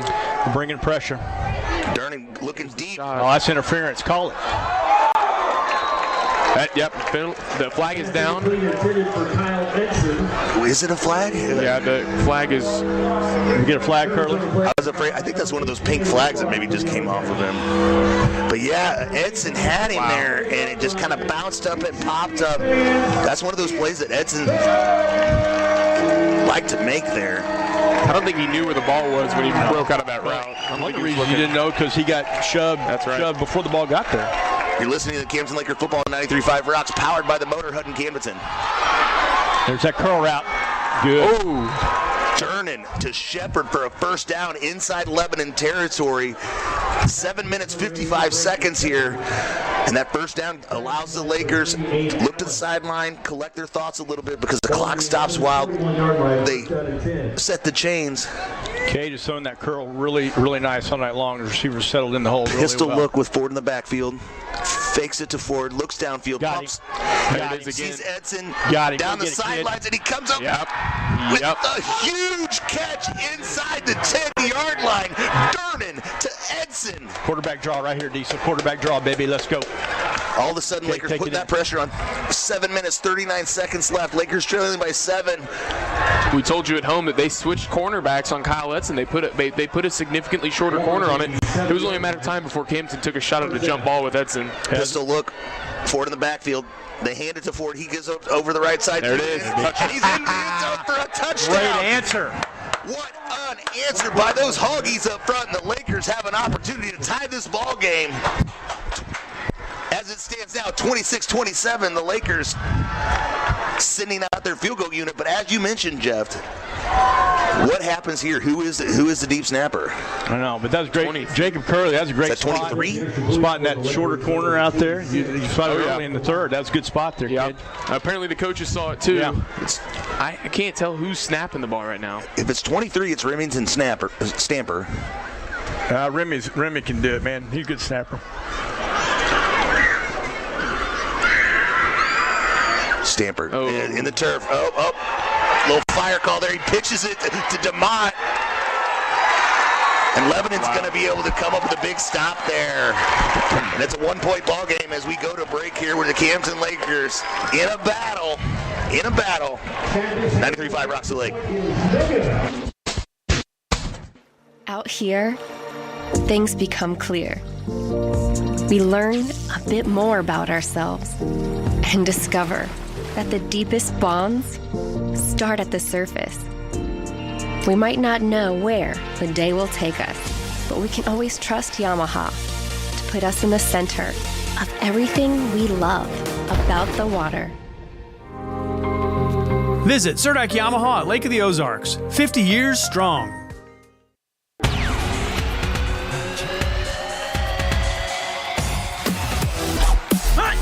Well, the Lakers were going to have to score again regardless, right? You were going to have to score again no matter what if you wanted to, come out in this ball game. It changes the calculus a little bit. Maybe gives a little bit of momentum to the Yellow Jackets, but also maybe it makes them kind of think, okay, we're in this thing because now we have the lead instead of a tie ball game. It's psychologically, it just kind of changes how you may feel about it. It's just part of the ball game. On our side, we got to shake it off, get a great stop here, get it back, and is Edson kicking off again. He is. Okay. There's an onside kick. The Lebanon sideline sees this. They're going to call timeout. Yep. They saw that. Christensen was not going to give Camdenton a free possession right there. Yep, that whole Lebanon sideline was screaming at their backmen to move up to the front line, and no one was paying attention, and Kyle was trying to get set real quick. I'm not sure if Kyle was actually going to do the onside or not, but at the very least it would have minimized any sort of a return. Let's send it down to Jace to see what he's got down there. What's going on down there, Jace? Well, we feel good about what we just did. We feel really good about the defense. They've been playing well. They've locked in. The only times that Lebanon scored has been on big plays, and kind of came into this game thinking if Lebanon can beat us on big passing plays down the field, then we're going to give that to them. What we're going to do is make their life very hard to run up the middle. That's what they like to do. Jackson Glendening has had a great game, but he's starting to get tired. He's playing defensive side of the ball as well. He's playing that linebacker spot. So now you're seeing the middle of the field get open. He's had to come up and make a ton of tackles on one of our toughest runners there in Blake Ford. And let's see if he can continue to carry the ball into this fourth quarter. Thanks, Jace. His report's brought to you by Linsmart Optical and HMI Fireplace. Shout out to all those guys at HMI. I think I'm kicking this deep if I'm Camdenton. I don't know if I'm giving Lebanon any sort of field position. It's still Edson to kick off here. And he does. It's kind of a weird bouncer. Nothing hurt there. No return. Right there at 35 is just as if you kicked it out of bounds now. But still, I wonder why Edson's out there kicking off as opposed to DeMont on that one. DeMont's kicked it out of bounds 3 times. I don't know. I'll tell you here, you got to think ahead a little bit here. Hopefully we get stopped and get the ball back. Just take our field goal game out of play, right? Because with Carson being out, with the snapper, which that's a hard job. So, we're probably set to go no matter where we're at. We're going to go for a touchdown. I'm guessing on the sideline. We'll see. All that matters is right now, though. Smith hands to Glendening, who gets to the right side of the line, falls forward for about 5 yards. Yeah, you're gonna have to put together a couple stops here, right? And you got to look at it like this. Listen, the extra point really matters not. We got to stop them anyway, no matter what. If we don't stop them, they would score to win. We got to stop them here anyway. No matter what, we got to stop them. And get a score. Get a score. You were gonna have to. So you got to put that out of your mind. That's okay. I mean, here we go. It really changes nothing. Tight formation here, one split wide. They're running the clock all the way down that they can. They're going to minimize this. Smith to Glendening. Glendening again Gets around the edge, and he escapes for multiple yardage after the contact there. And Spencer Mellencamp ultimately brings him down, but not before he gets inside Laker territory, picks up the first down. And Lebanon Yellow Jackets starting to feel pretty good about themselves right here. The negative part is, like I said, that brings them into 4-down territory now. So all we got to do is hold. Big stop here. Nice turnover would be nice. Little TFL.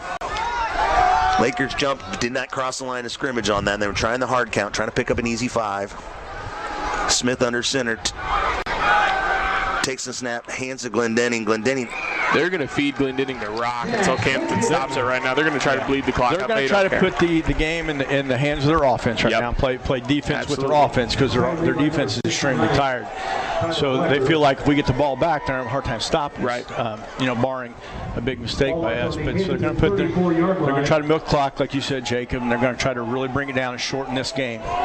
Even if they score here, though, you got to remember, if they keep it, we can keep it within 8. We're still within a one-score ball. Like I said, at this point, with a compromised field goal unit. Right.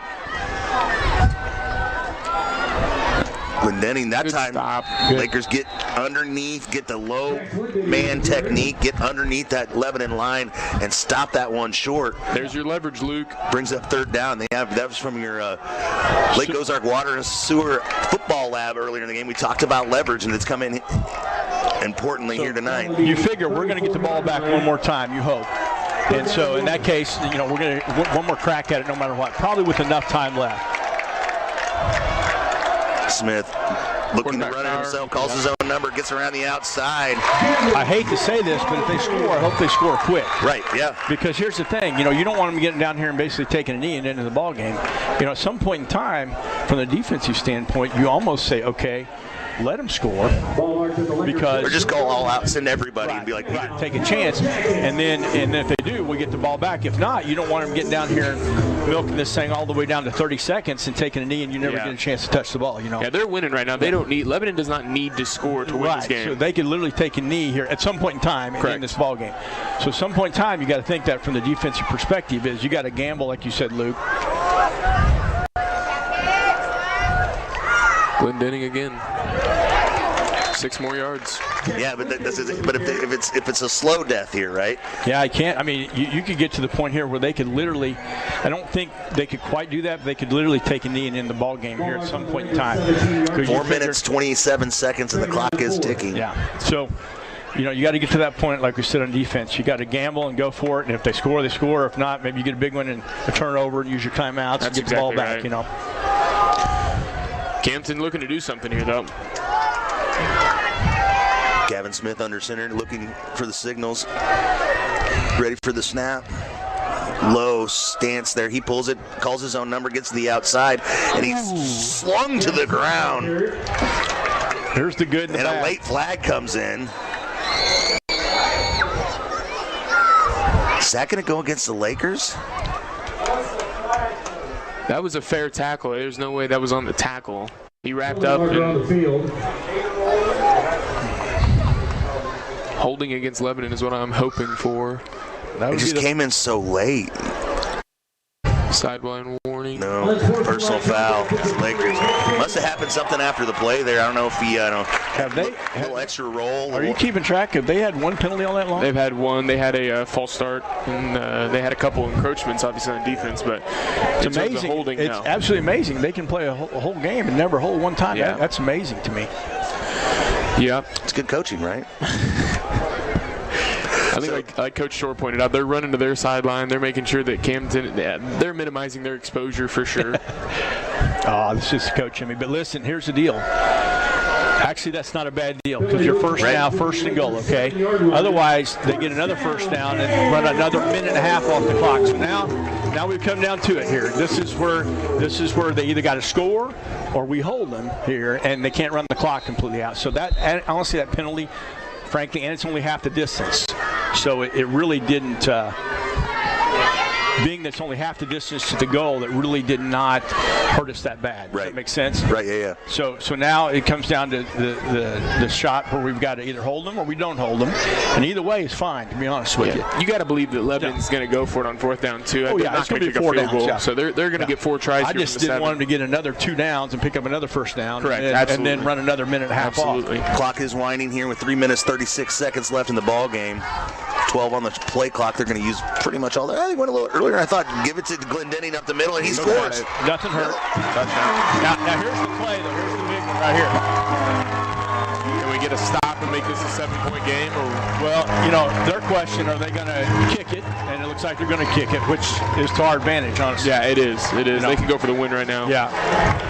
And they might, honestly. They might still go for the win here. They got nothing to lose if they don't get it. They're still up by 7, and Camdenton has suspect PAT team right now.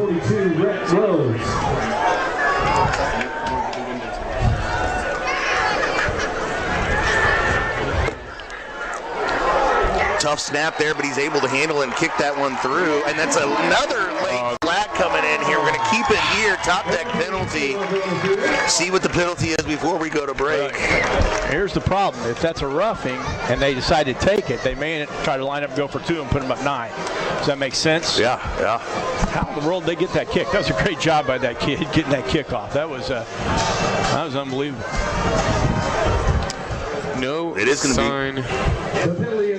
It is going to be roughing the kicker there. So, are they going to make a decision here? I hope he takes it on the kickoff instead of lining up and going for 2. Looks like that's what they're going to do. We're going to take a quick break here. We'll be back with more on Laker football. 93.5 Rocks the Lake. All right.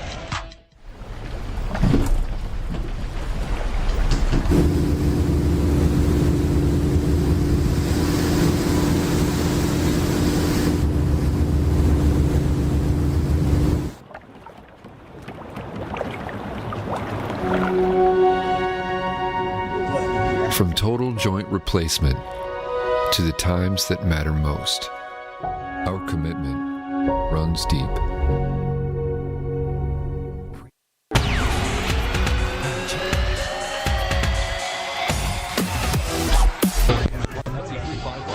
And we're back at Jacket Stadium where the Lebanon Yellow Jackets lead the Camdenton Lakers 34-26. There's 3 minutes, 26 seconds left in this ball game. It's an 8-point lead for the Yellow Jackets. So a touchdown, a 2-point conversion would tie it up for the Lakers. After that penalty, they kick off, and they're going to kick it through the back of the end zone, which, again, doesn't take any time off the clock. Yeah. Gives the Lakers the ball to the 20-yard line. About the best field position we've had so far in the kickoff tonight. Absolutely. I'll tell you what, like I said, the extra point did not matter down here anyway. We had stopped, they had scored, so we're going to go down here and we're going to score and then get our 2-point conversion. We get the ball back, plenty of time left. At 3:26, we got our full complement of timeouts. Correct, guys? Correct. So yeah, plenty of time for us to get it going here. Time is definitely not a factor. Camdenton just needs to score and get the 2. Play for overtime. You just can't have any big mistakes here, right? No turnovers, penalty. You can't have penalty killing, killing the drives, anything like that. 3 minutes, 26 seconds, 8-point ball game. Lakers with the football. Chance to tie it up here on this possession. Fake to Ford, looking deep, plenty of time. Hoggy's giving him plenty of time. There's the flag. He looks for Kyle Edson. We get a top deck penalty for the first time tonight. Not the first time tonight, but the first pass interference I think we've seen tonight. Edson was open, and again, what a job by those High Brother Hoggies, giving him time back there. Teams when they play the Lakers, they have to make a decision. Are they going to pressure? Or are they going to cover? Right? Pressure or cover? That's the decision. And tonight, Lebanon's not been sending a lot of pressure. And even when they do, it gets picked up. We got the Mawson boys listening tonight. Big Ryan and the crew, buddy. He just sent me a text talking about let's go Lakers. I love it. Yeah, shout out. Fantastic linebacker for the Lakers, Ryan Mawson. Billy puts the ball at the Laker 35-yard line. Ball at Laker 35. Purple Tide 5 wide, 3 receivers to the far side. Durnan takes the snap, rolls out to his right, looking downfield, looking, throws back across his body, finds, cuts upfield, cuts up, go, baby, go! And that's Spencer Melody wide open.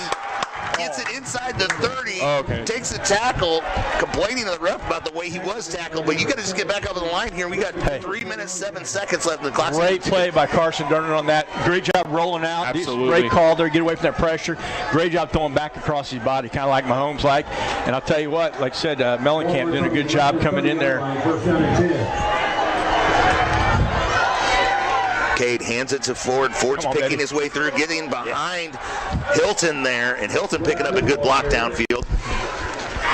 Camdenton has fought so much adversity in this game, and to be even in a position in that right now, I mean, it's from the mishap and the fumble to start the second half to everything through this whole game, the no calls. I mean, Camdenton, you've got to be confident right here. Jake, you're exactly right. We have fought it all night long.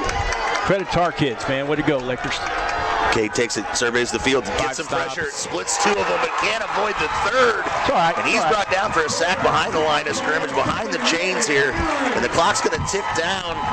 2 minutes, 22 seconds left in this ball game. Lakers trailing by 8. 2 downs to get it. We're good. Yeah, they called 5 stops there. They were just trying to get the first down. There wasn't a whole lot of thought to that. Might have been some miscommunication. I think the whole stadium realizes what we're looking at here. As you mentioned, you got 2 plays to pick this up. That curl out combo's been good to us. Let's see if we run it. Yeah, got the curl out combo. There it is, Kyle. Picked. Jax Glendening gets the interception. Was that a tip ball? Yeah. That ball was tipped and went up in the air. And Lebanon's going to come up with the interception there. We still got 3 timeouts left, right? That's correct. 8-point lead for the Yellow Jackets. And that turnover is the first one of the night, right? First one for either. We lost the fumble. The fumble, that's right. The second turnover of the night. for Camdenton. But that's a quiet side quick job change of possession. Hey, credit the Lebanon kid on that. He did a good job of getting a hand on the curl. It's been a good route for us all night long. He did a good job. And then, I'll be honest with you, that was a really great hustle by him. And then he got taken back to the linebacker, to get that tip ball. Lebanon's going to take a timeout here and talk things over. See how they're going to handle this last 2 minutes. We're inside the Cerdak Yamaha 2-minute warning. We're going to take a quick break. Be back with more on Your Home for Laker Football, 93.5 Rocks Lake and KRMS TV. Allie Home and Howe Funeral Home, your hometown funeral service provider, has been proudly supporting Camdenton and the surrounding communities for 90 years. At Allie Home and Howe Funeral Home, we believe in giving back, remaining visible, and serving the communities that have welcomed us through the years. Our hometown staff is active in volunteering at local organizations.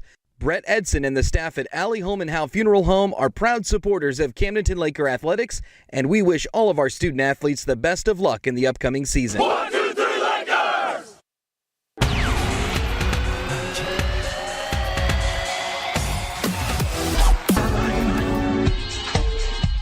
It's the original home for Laker football, 93.5 Rocks. Going to welcome you back after that turnover. Lebanon's going to take over 1st and 10. Camdenton has all their timeouts here.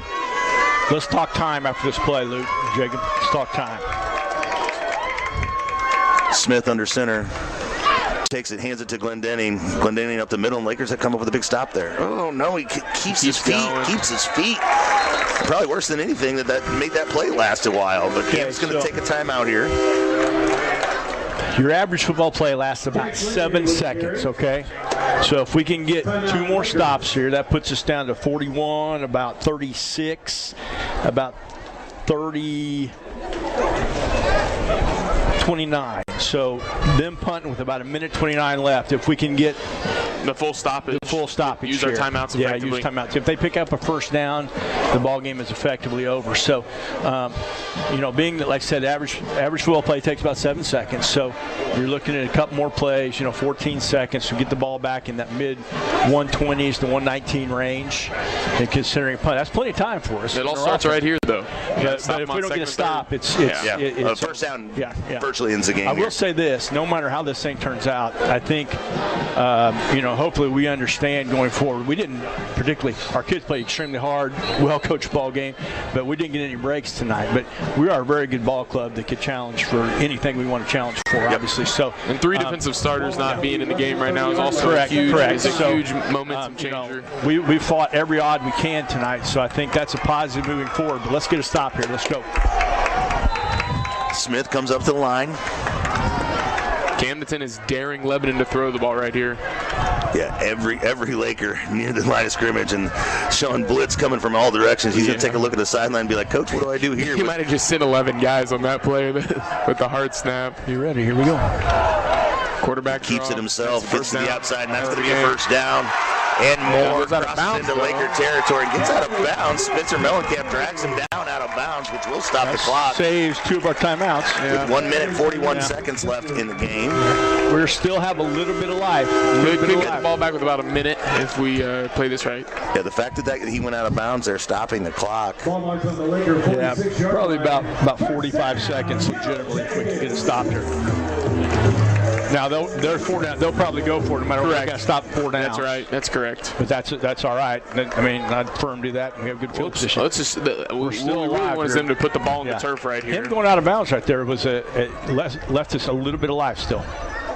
Smith to Glendenning. Glendenning keeping his feet. And that's going to be a timeout by Coach Parpitz. We'll take a quick break here. We'll regroup. We'll come back with more on Laker football. 93.5 Reps Lake. High Brothers Lumber and Millwork is proud to be a locally owned business, supporting our local communities and employing local people. For lumber, hardware, plumbing, electrical, floor covering, kitchen cabinets, Valspar paint, and an extensive selection of windows and doors, stop by and let High Brothers help you. Meet the professional team at High Brothers Lumber and Millwork, South Highway 5, Camdenton, highbrotherslumber.com. High Brothers Lumber and Millwork, proud to support high school athletics and broadcasts. Go Lakers! You're listening to the Lakers on 93.5 Rock. And we're back with the Lebanon Yellow Jackets lead the Camden Lakers 34-26 with 1:35 left in the ball game. It isn't completely over here, right? No. But, the Lakers, everything has to go the Lakers' way at this point. This is where you start to, you don't just need one thing to go right. You need several things to go right here. Main thing is we just got to get him stopped from this first down. We will get the ball back in our hands if we can stop him right here with limited amount of time, but with the receivers we have and with our quarterback, we can get some jump balls, and get down there if we can get a shot at it possibly, for sure. You want to keep fighting it. I've seen stranger things happen for sure. 1996, matter of fact. You were part of that one. Gavin Smith under center with a motion man. He keeps it himself, gets in behind him, and that's going to be the game. First down. Yeah, unfortunately, that is going to end it right there. I'll tell you what, though, our guys played super hard tonight, fought every inch of it, and every thing they could on that tonight. And like I said, we had nothing really go our way tonight. Not a single thing went our way. I mean, we did not have a single break. Yeah. Injuries plagued us this whole game, and poor calls. Get healthy. I'd like to know how Carson's doing down there, those kind of things, and get regrouped here for the last, regular home game or away game, that's regular season game, and get ready to go and make a little district title run. Yeah, heading down to Glendale, which is always an interesting game, right? The only way these two teams meet again will be in the state quarterfinals. Lebanon taking a timeout here. Coach Will Christian turned into his fan base and getting them fired up. Just kind of talking things over here a little bit here. But Lakers trail 34-26, 1:03 left in this ball game. But at this point, it's just about kneeling it out, huh? Yeah, it is. I'll tell you what, though, this is a tough one. It always hurts to lose one, but we get recovered here and get it flushed out of our system, and then get ready to go back again for Glendale and make a run here. We've got a good ball club, and fights hard. Get healthy, like you said, Jacob, and get going. Let's talk a little bit about what we got ahead. Everything's ahead of us. We got Glendale, right? Okay, and then more than likely probably be Raleigh the first round. That's what I'm guessing from what I look like. So on the other side of the bracket, you talked about Lebanon. Their road, they've got to play. Their road's hard. Is Republic. Yeah, their road's I don't know what that score was tonight, but I think Republic Knicks were 7.5 maybe. I didn't catch the rest of that. I've been so into this tonight. Knicks was beating Republic 28-21. So looking down the road here, they're not guaranteed an easy road, and obviously we aren't either. Elias is off a good ball club. Absolutely. And at that time of year, you got to keep winning, but you got to beat whoever you play. So, but it's definitely doable for sure. So it could be a rematch. One thing I like about our district, Jeff, we got Elias Catholic in there. Obviously, storied history between the two programs there. My junior year, we played them twice. Lost to them in the opening game of the season, beat them in the playoffs. You got a Washington team, which we have some history with over the years.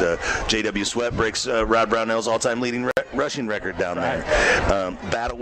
We got Battle, which had some playoff, lose to Battle in the playoff. Battle goes on to win the state championship. And, of course, Rolla, a team you play year in, year out. But there's two teams in this district that we've never really played, Cap City and North Point.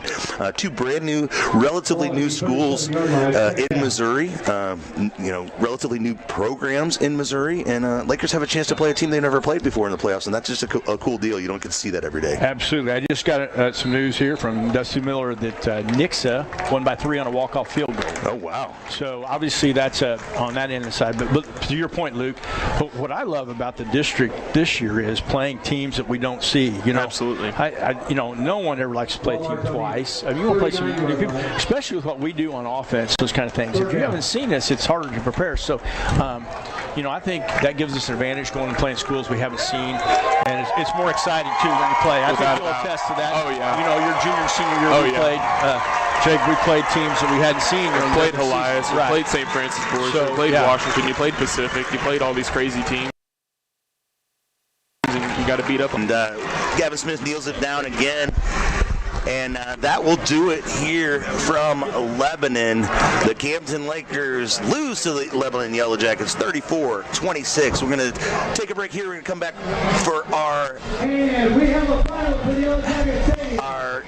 We're going to have some highlights. We'll have stats. We'll have more on the Element Roofing post-game show coming up next. Hi, this is Jason at Hewlett Chevrolet Buick GMC in Camdenton. I want to tell you about our award-winning collision repair department. We can repair any make or model and make it look like new. Our staff is second to none and works hard to get you back on the road as fast as possible. We offer free transportation for your convenience and peace of mind during the repair. Come see us today for all of your collision repair needs at Hewlett Chevrolet Buick GMC in Camdenton.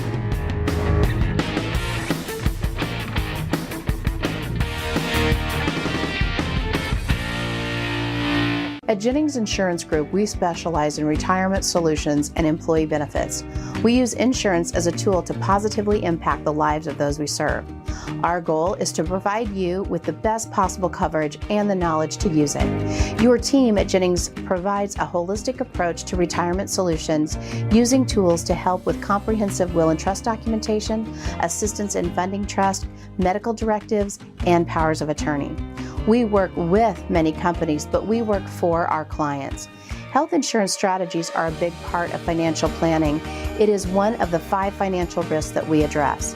At Jennings, we'll address other financial risks, including inflation, taxes, market volatility, and longevity.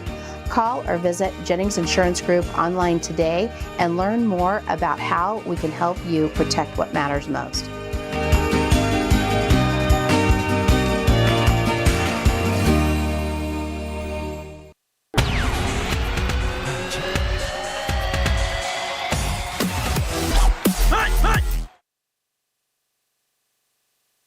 Tonight's action, the first game, is sponsored by Element Roofing. Now back to the field with Brendan, Luke, and Chase. And the Highway 5 trophy will stay in Lebanon, stay in Laclede County as the Jackets win 34-26 over the Lakers.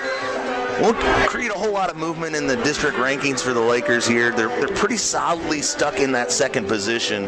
Didn't really have a real good opportunity to move up. Losing tonight wasn't going to make them move down. But you always like to win over your rival. Tonight, Lebanon comes out on top.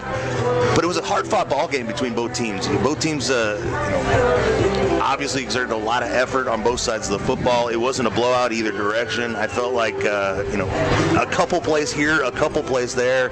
And either team could have won this ball game, Jeff. Oh, man, hey, I'm so proud of our guys. So they played their tails off tonight. Like I said, we had caught no breaks. They played about a perfect ball game, and even at that, we had a really good shot. Obviously to win this ball game. So proud of our guys. Just building on that. Got to get healthy. That's the main thing. We had a lot of guys that didn't finish that ball game, and hopefully they're okay. For their sake and for the team's sake. So that's the first thing. Got to get healthy. Get over this one, lick our wounds a little bit, and then get ready to make a little drive. Let's get another shot at these guys. You know what I mean? Let's get this thing going. I know Coach Pitts will do that, and those coaches they'll get back to work and say it takes a little while as a player to get over that.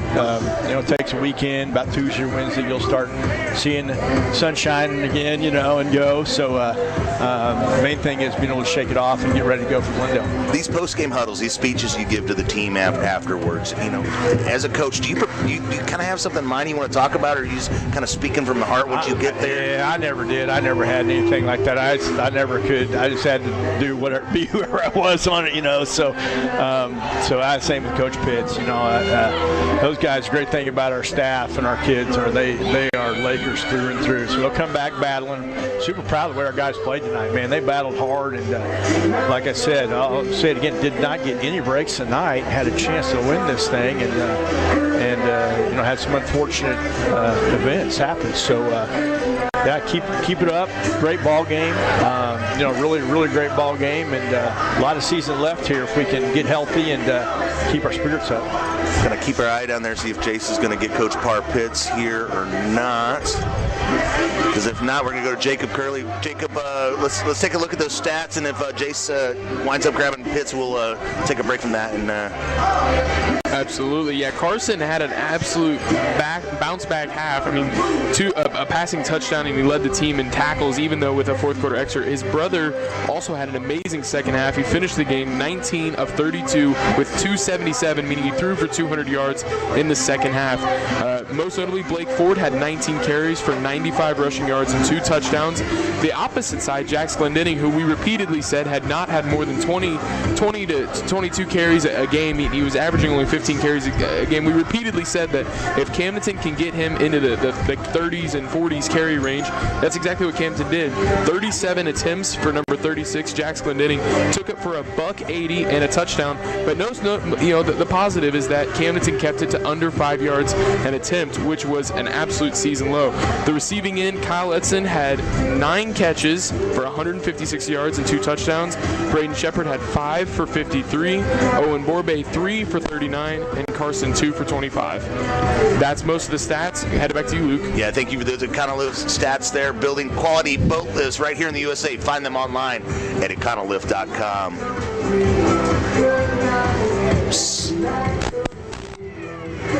Let's go ahead and take a look. Well, let's see if Jace. I can't find Parr. I can't find Jace. There's a little bit of confusion down there. They got the. They're over there. Jace appears to be hugging some players. All right. Well, let's send it in the BG Tree Service scoreboard center, and one last time check in with Brendan. All right, let's wrap up this Friday night. All of these scores are final. He's got him. Glendale 40-0. Camdenton will be at Glendale next week. Kylan Mabin's making his debut tonight for the Falcons in defeat. Hillcrest blown out by Bolivar down in Springfield 44-7 is the final, and it was all Rolla. This game was fast. All Bulldogs 28-7 as they knock off the Tigers. From the BG Tree Service Score Center, I'm Brendan Matthews.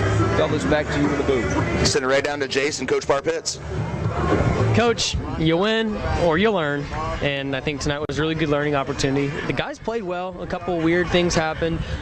What can you take from this? What can you learn from this moving forward, and to a team you're probably going to see again in the state playoffs? It's one of those things. If you prepare and you do all the things that it takes to get ready, you can compete with any of the teams in our state. And they're one of the top teams, so far on our schedule for sure.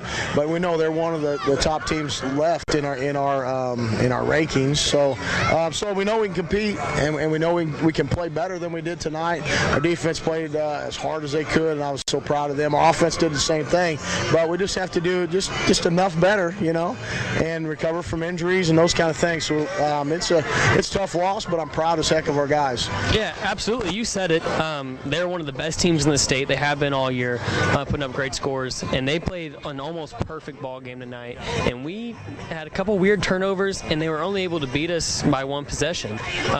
What kind of confidence does that give you as a coaching staff that you got the guys, you got the team going forward to make a playoff run? Yeah, I don't think it gives us that confidence. We already had it. We believe in our guys. Hopefully it gives them an understanding of if we do these right things, we stay together, we're going to be very, very difficult to beat. And it was difficult for them to beat us tonight. And we did a great job stopping the run game. I thought we ran the ball better than I expected even, and we made some plays in the run game.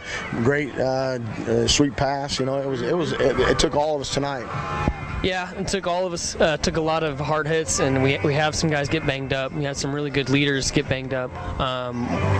But we had some really young guys step up, played really well, got some deep player rooms. I saw a lot of our guys come up to these injured dudes after the game, hugging. Can you speak to the camaraderie that this team shows week in and week out? Well, I think we're just getting tighter and tighter, and the more connected you are, when tough things happen, the more you stay together and have the opportunity to overcome.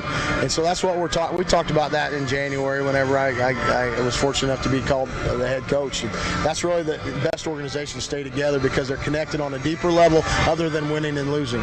So both losses we've had this year, I've seen after the main huddle, we've broken off into position group huddles. Can you tell me what do we talk about there in those huddles, and what does that mean? We do that every practice. We have a position group, offense or defense, and it gives them an opportunity to connect with each other and connect with their position group coach, talk about whatever was needed, and that we probably should do it when we win. Thanks for mentioning that. But sometimes we get so excited to go celebrate, but just coming together because it's all about us and about those groups. So absolutely. Thank you, Coach. We're proud of you. We're looking forward to next week, and we'll see you then. You bet. Good job, Jace, there. And always good to hear from Coach Parpitz. Gives you a different perspective. I always tuned into your post-game chats, and it always gave me a different perspective on the ball game, right?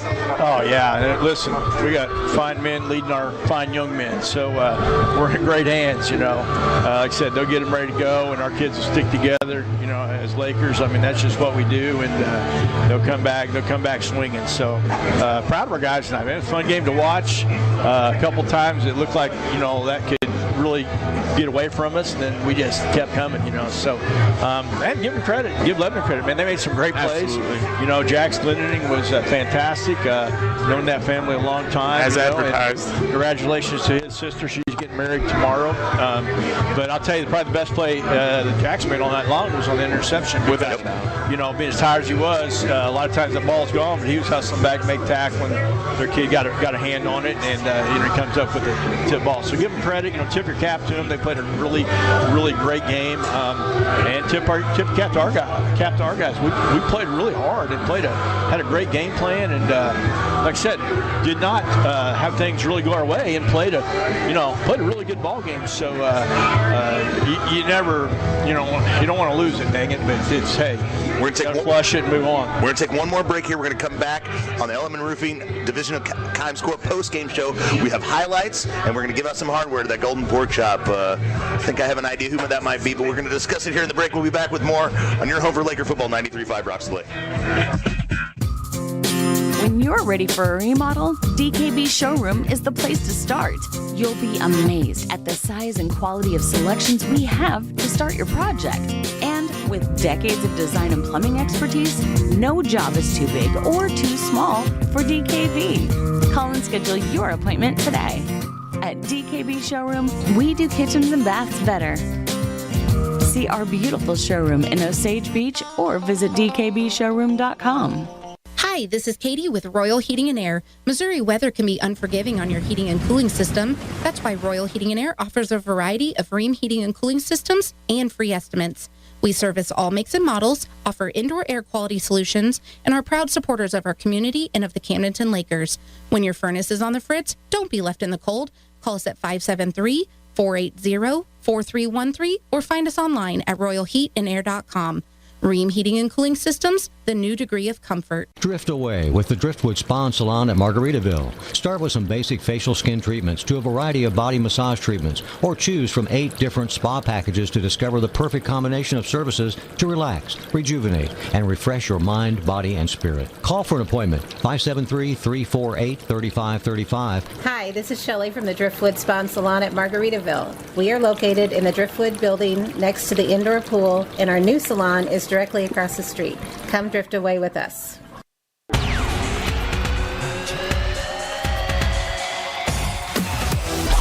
December.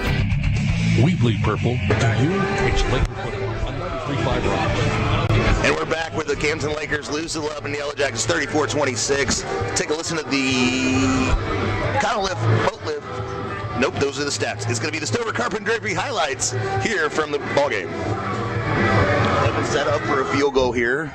Snap is good. Kick is up. And it is good. And the Lebanon Yellow Jackets take a 3-0 lead here with 4 minutes, 48 seconds left in the first quarter. Motion in the backfield, fakes it again. And yeah, baby, Ford's gonna take it up the middle for a Laker touchdown. Blake Ford. That was a great play. I don't think we've seen that play once this year. Sweep to the outside. Sweep, got him. What a job by Shepard. Yes. Shepard beats his block and is able to come up with a big stop there. And the sweep kind of surprises everybody, but it doesn't surprise number 88, Braden Shepard. Motion man. He's going to keep it. He's going to pass for the first time. And he's got a man wide open downfield. And Hoyt Honey pulls that in for a touchdown as the Lebanon Yellow Jackets take the lead here against the Camdenton Lakers with 7 minutes, 40 seconds left in the half. Ford motions in the backfield. Oh, the bobble snap is going to hit the turf, and the Lebanon Yellow Jackets are going to come up with that football. Uncharacteristic bobble of the snap. It's been so clean this year between those guys. You can move this line of scrimmage in the opposite direction. It'll go a long ways. Smith's going to keep it himself, looking around and picks his way into the end zone, and that's going to be 6 for Smith. And the Jackets extend their lead here 19-7 early in the third quarter. 3 receivers near side. Shepard in motion. Oh, that's Durnan in motion. Durnan's going to pass. He's got baby. Wide open. That's it. Carson Durnan to Kyle Edson for 6. Wow. Look out, baby. Little razzle-dazzle there. Woo! Durnan takes the snap, surveys downfield, pump fakes, doesn't like what he sees. Then he sees. Got him. Wide open up the middle. Touchdown. For 6. Touchdown. It's Kyle Edson. Durnan to Edson for 6. And the Lakers take the lead here at Jackets Stadium. Pistol look with Ford in the backfield. Fakes it to Ford. Looks downfield. Pumps. Sees Edson down the sidelines, and he comes up with a huge catch inside the 10-yard line. Durnan to Edson. They hand it to Ford. He goes over the right side. There it is. And he's in the end zone for a touchdown. Great answer. What an answer by those Hoggies up front. The Lakers have an opportunity to tie this ball game. Kevin Smith kneels it down again. And that will do it here from Lebanon. The Camdenton Lakers lose to the Lebanon Yellow Jackets 34-26. Did I unplug us? I think we're still here. Okay. I was just making sure it went silent there. I'm Luke Hagedorn, Jeff Shore, Jacob Curley in the booth with you. Jason's been down on the sidelines, boys. Tough game for the Lakers, but a lot of positives to build on. We only have really one thing left to do here is give away some hardware here. And unfortunately, it's one of those deals, it's kind of a bittersweet feeling here because we're not sure how he's looking after that injury, but I think it's hands down Carson Durnan with the golden pork chop, right?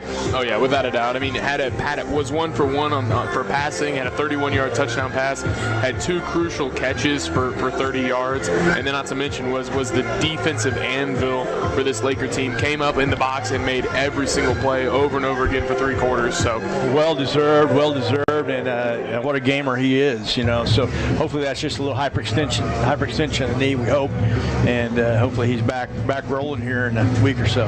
Well, boys, it's been fun tonight. Although it wasn't the outcome we expected, we're going to be talking about this broadcast for a while. We've all been thinking about Brendan and filling his shoes tonight has been fun for me. It's been a challenge, but man, I couldn't have done it without you boys. Jacob, filling in here tonight, helping me out with all the stats. I appreciate everything you do. And Jeff Shore, man, what can I say? If I would have told second grade little Luke Hagedorn that I was going to have a chance to call a football game with Jeff here, let alone the Lebanon Yellow Jackets, what a cool deal, man. It was so fun doing this with you, and man, it was just a dream come true, even though the game didn't come out the way we liked. Thanks for asking me. It was a blast.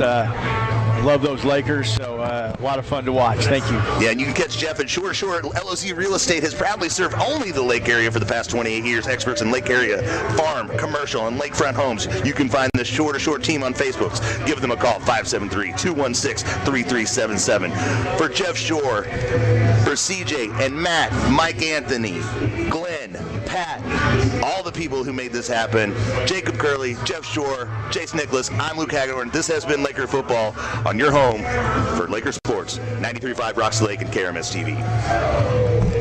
Shh, I'm hiding. Where? At Dave's Hideaway. Why? Well, there's no smoking, no pets. They have Wi-Fi, great barbecue pits, microwaves, refrigerators, best shower pressure at the lake, and the cleanest rooms. Coffee anytime, too. And they have great weekly rates. Bob, where are you? Don't tell anyone, but I'm hiding at Dave's Hideaway, just west of the Camdenton Square on 54. Come join me at Dave's Hideaway. /radio. Advanced home security, 24/7 professional monitoring for less than $1 a day. There's no safe like Simply Safe. Bring smiles to all when shopping online with Dell Technologies Gift Guide. Whether it's for the artist, the entrepreneur, the student, or the streamer, you'll find the perfect gift for everyone on your list. Dell.com/gift guide makes gifting easy with a carefully curated selection of our best tech. Shop now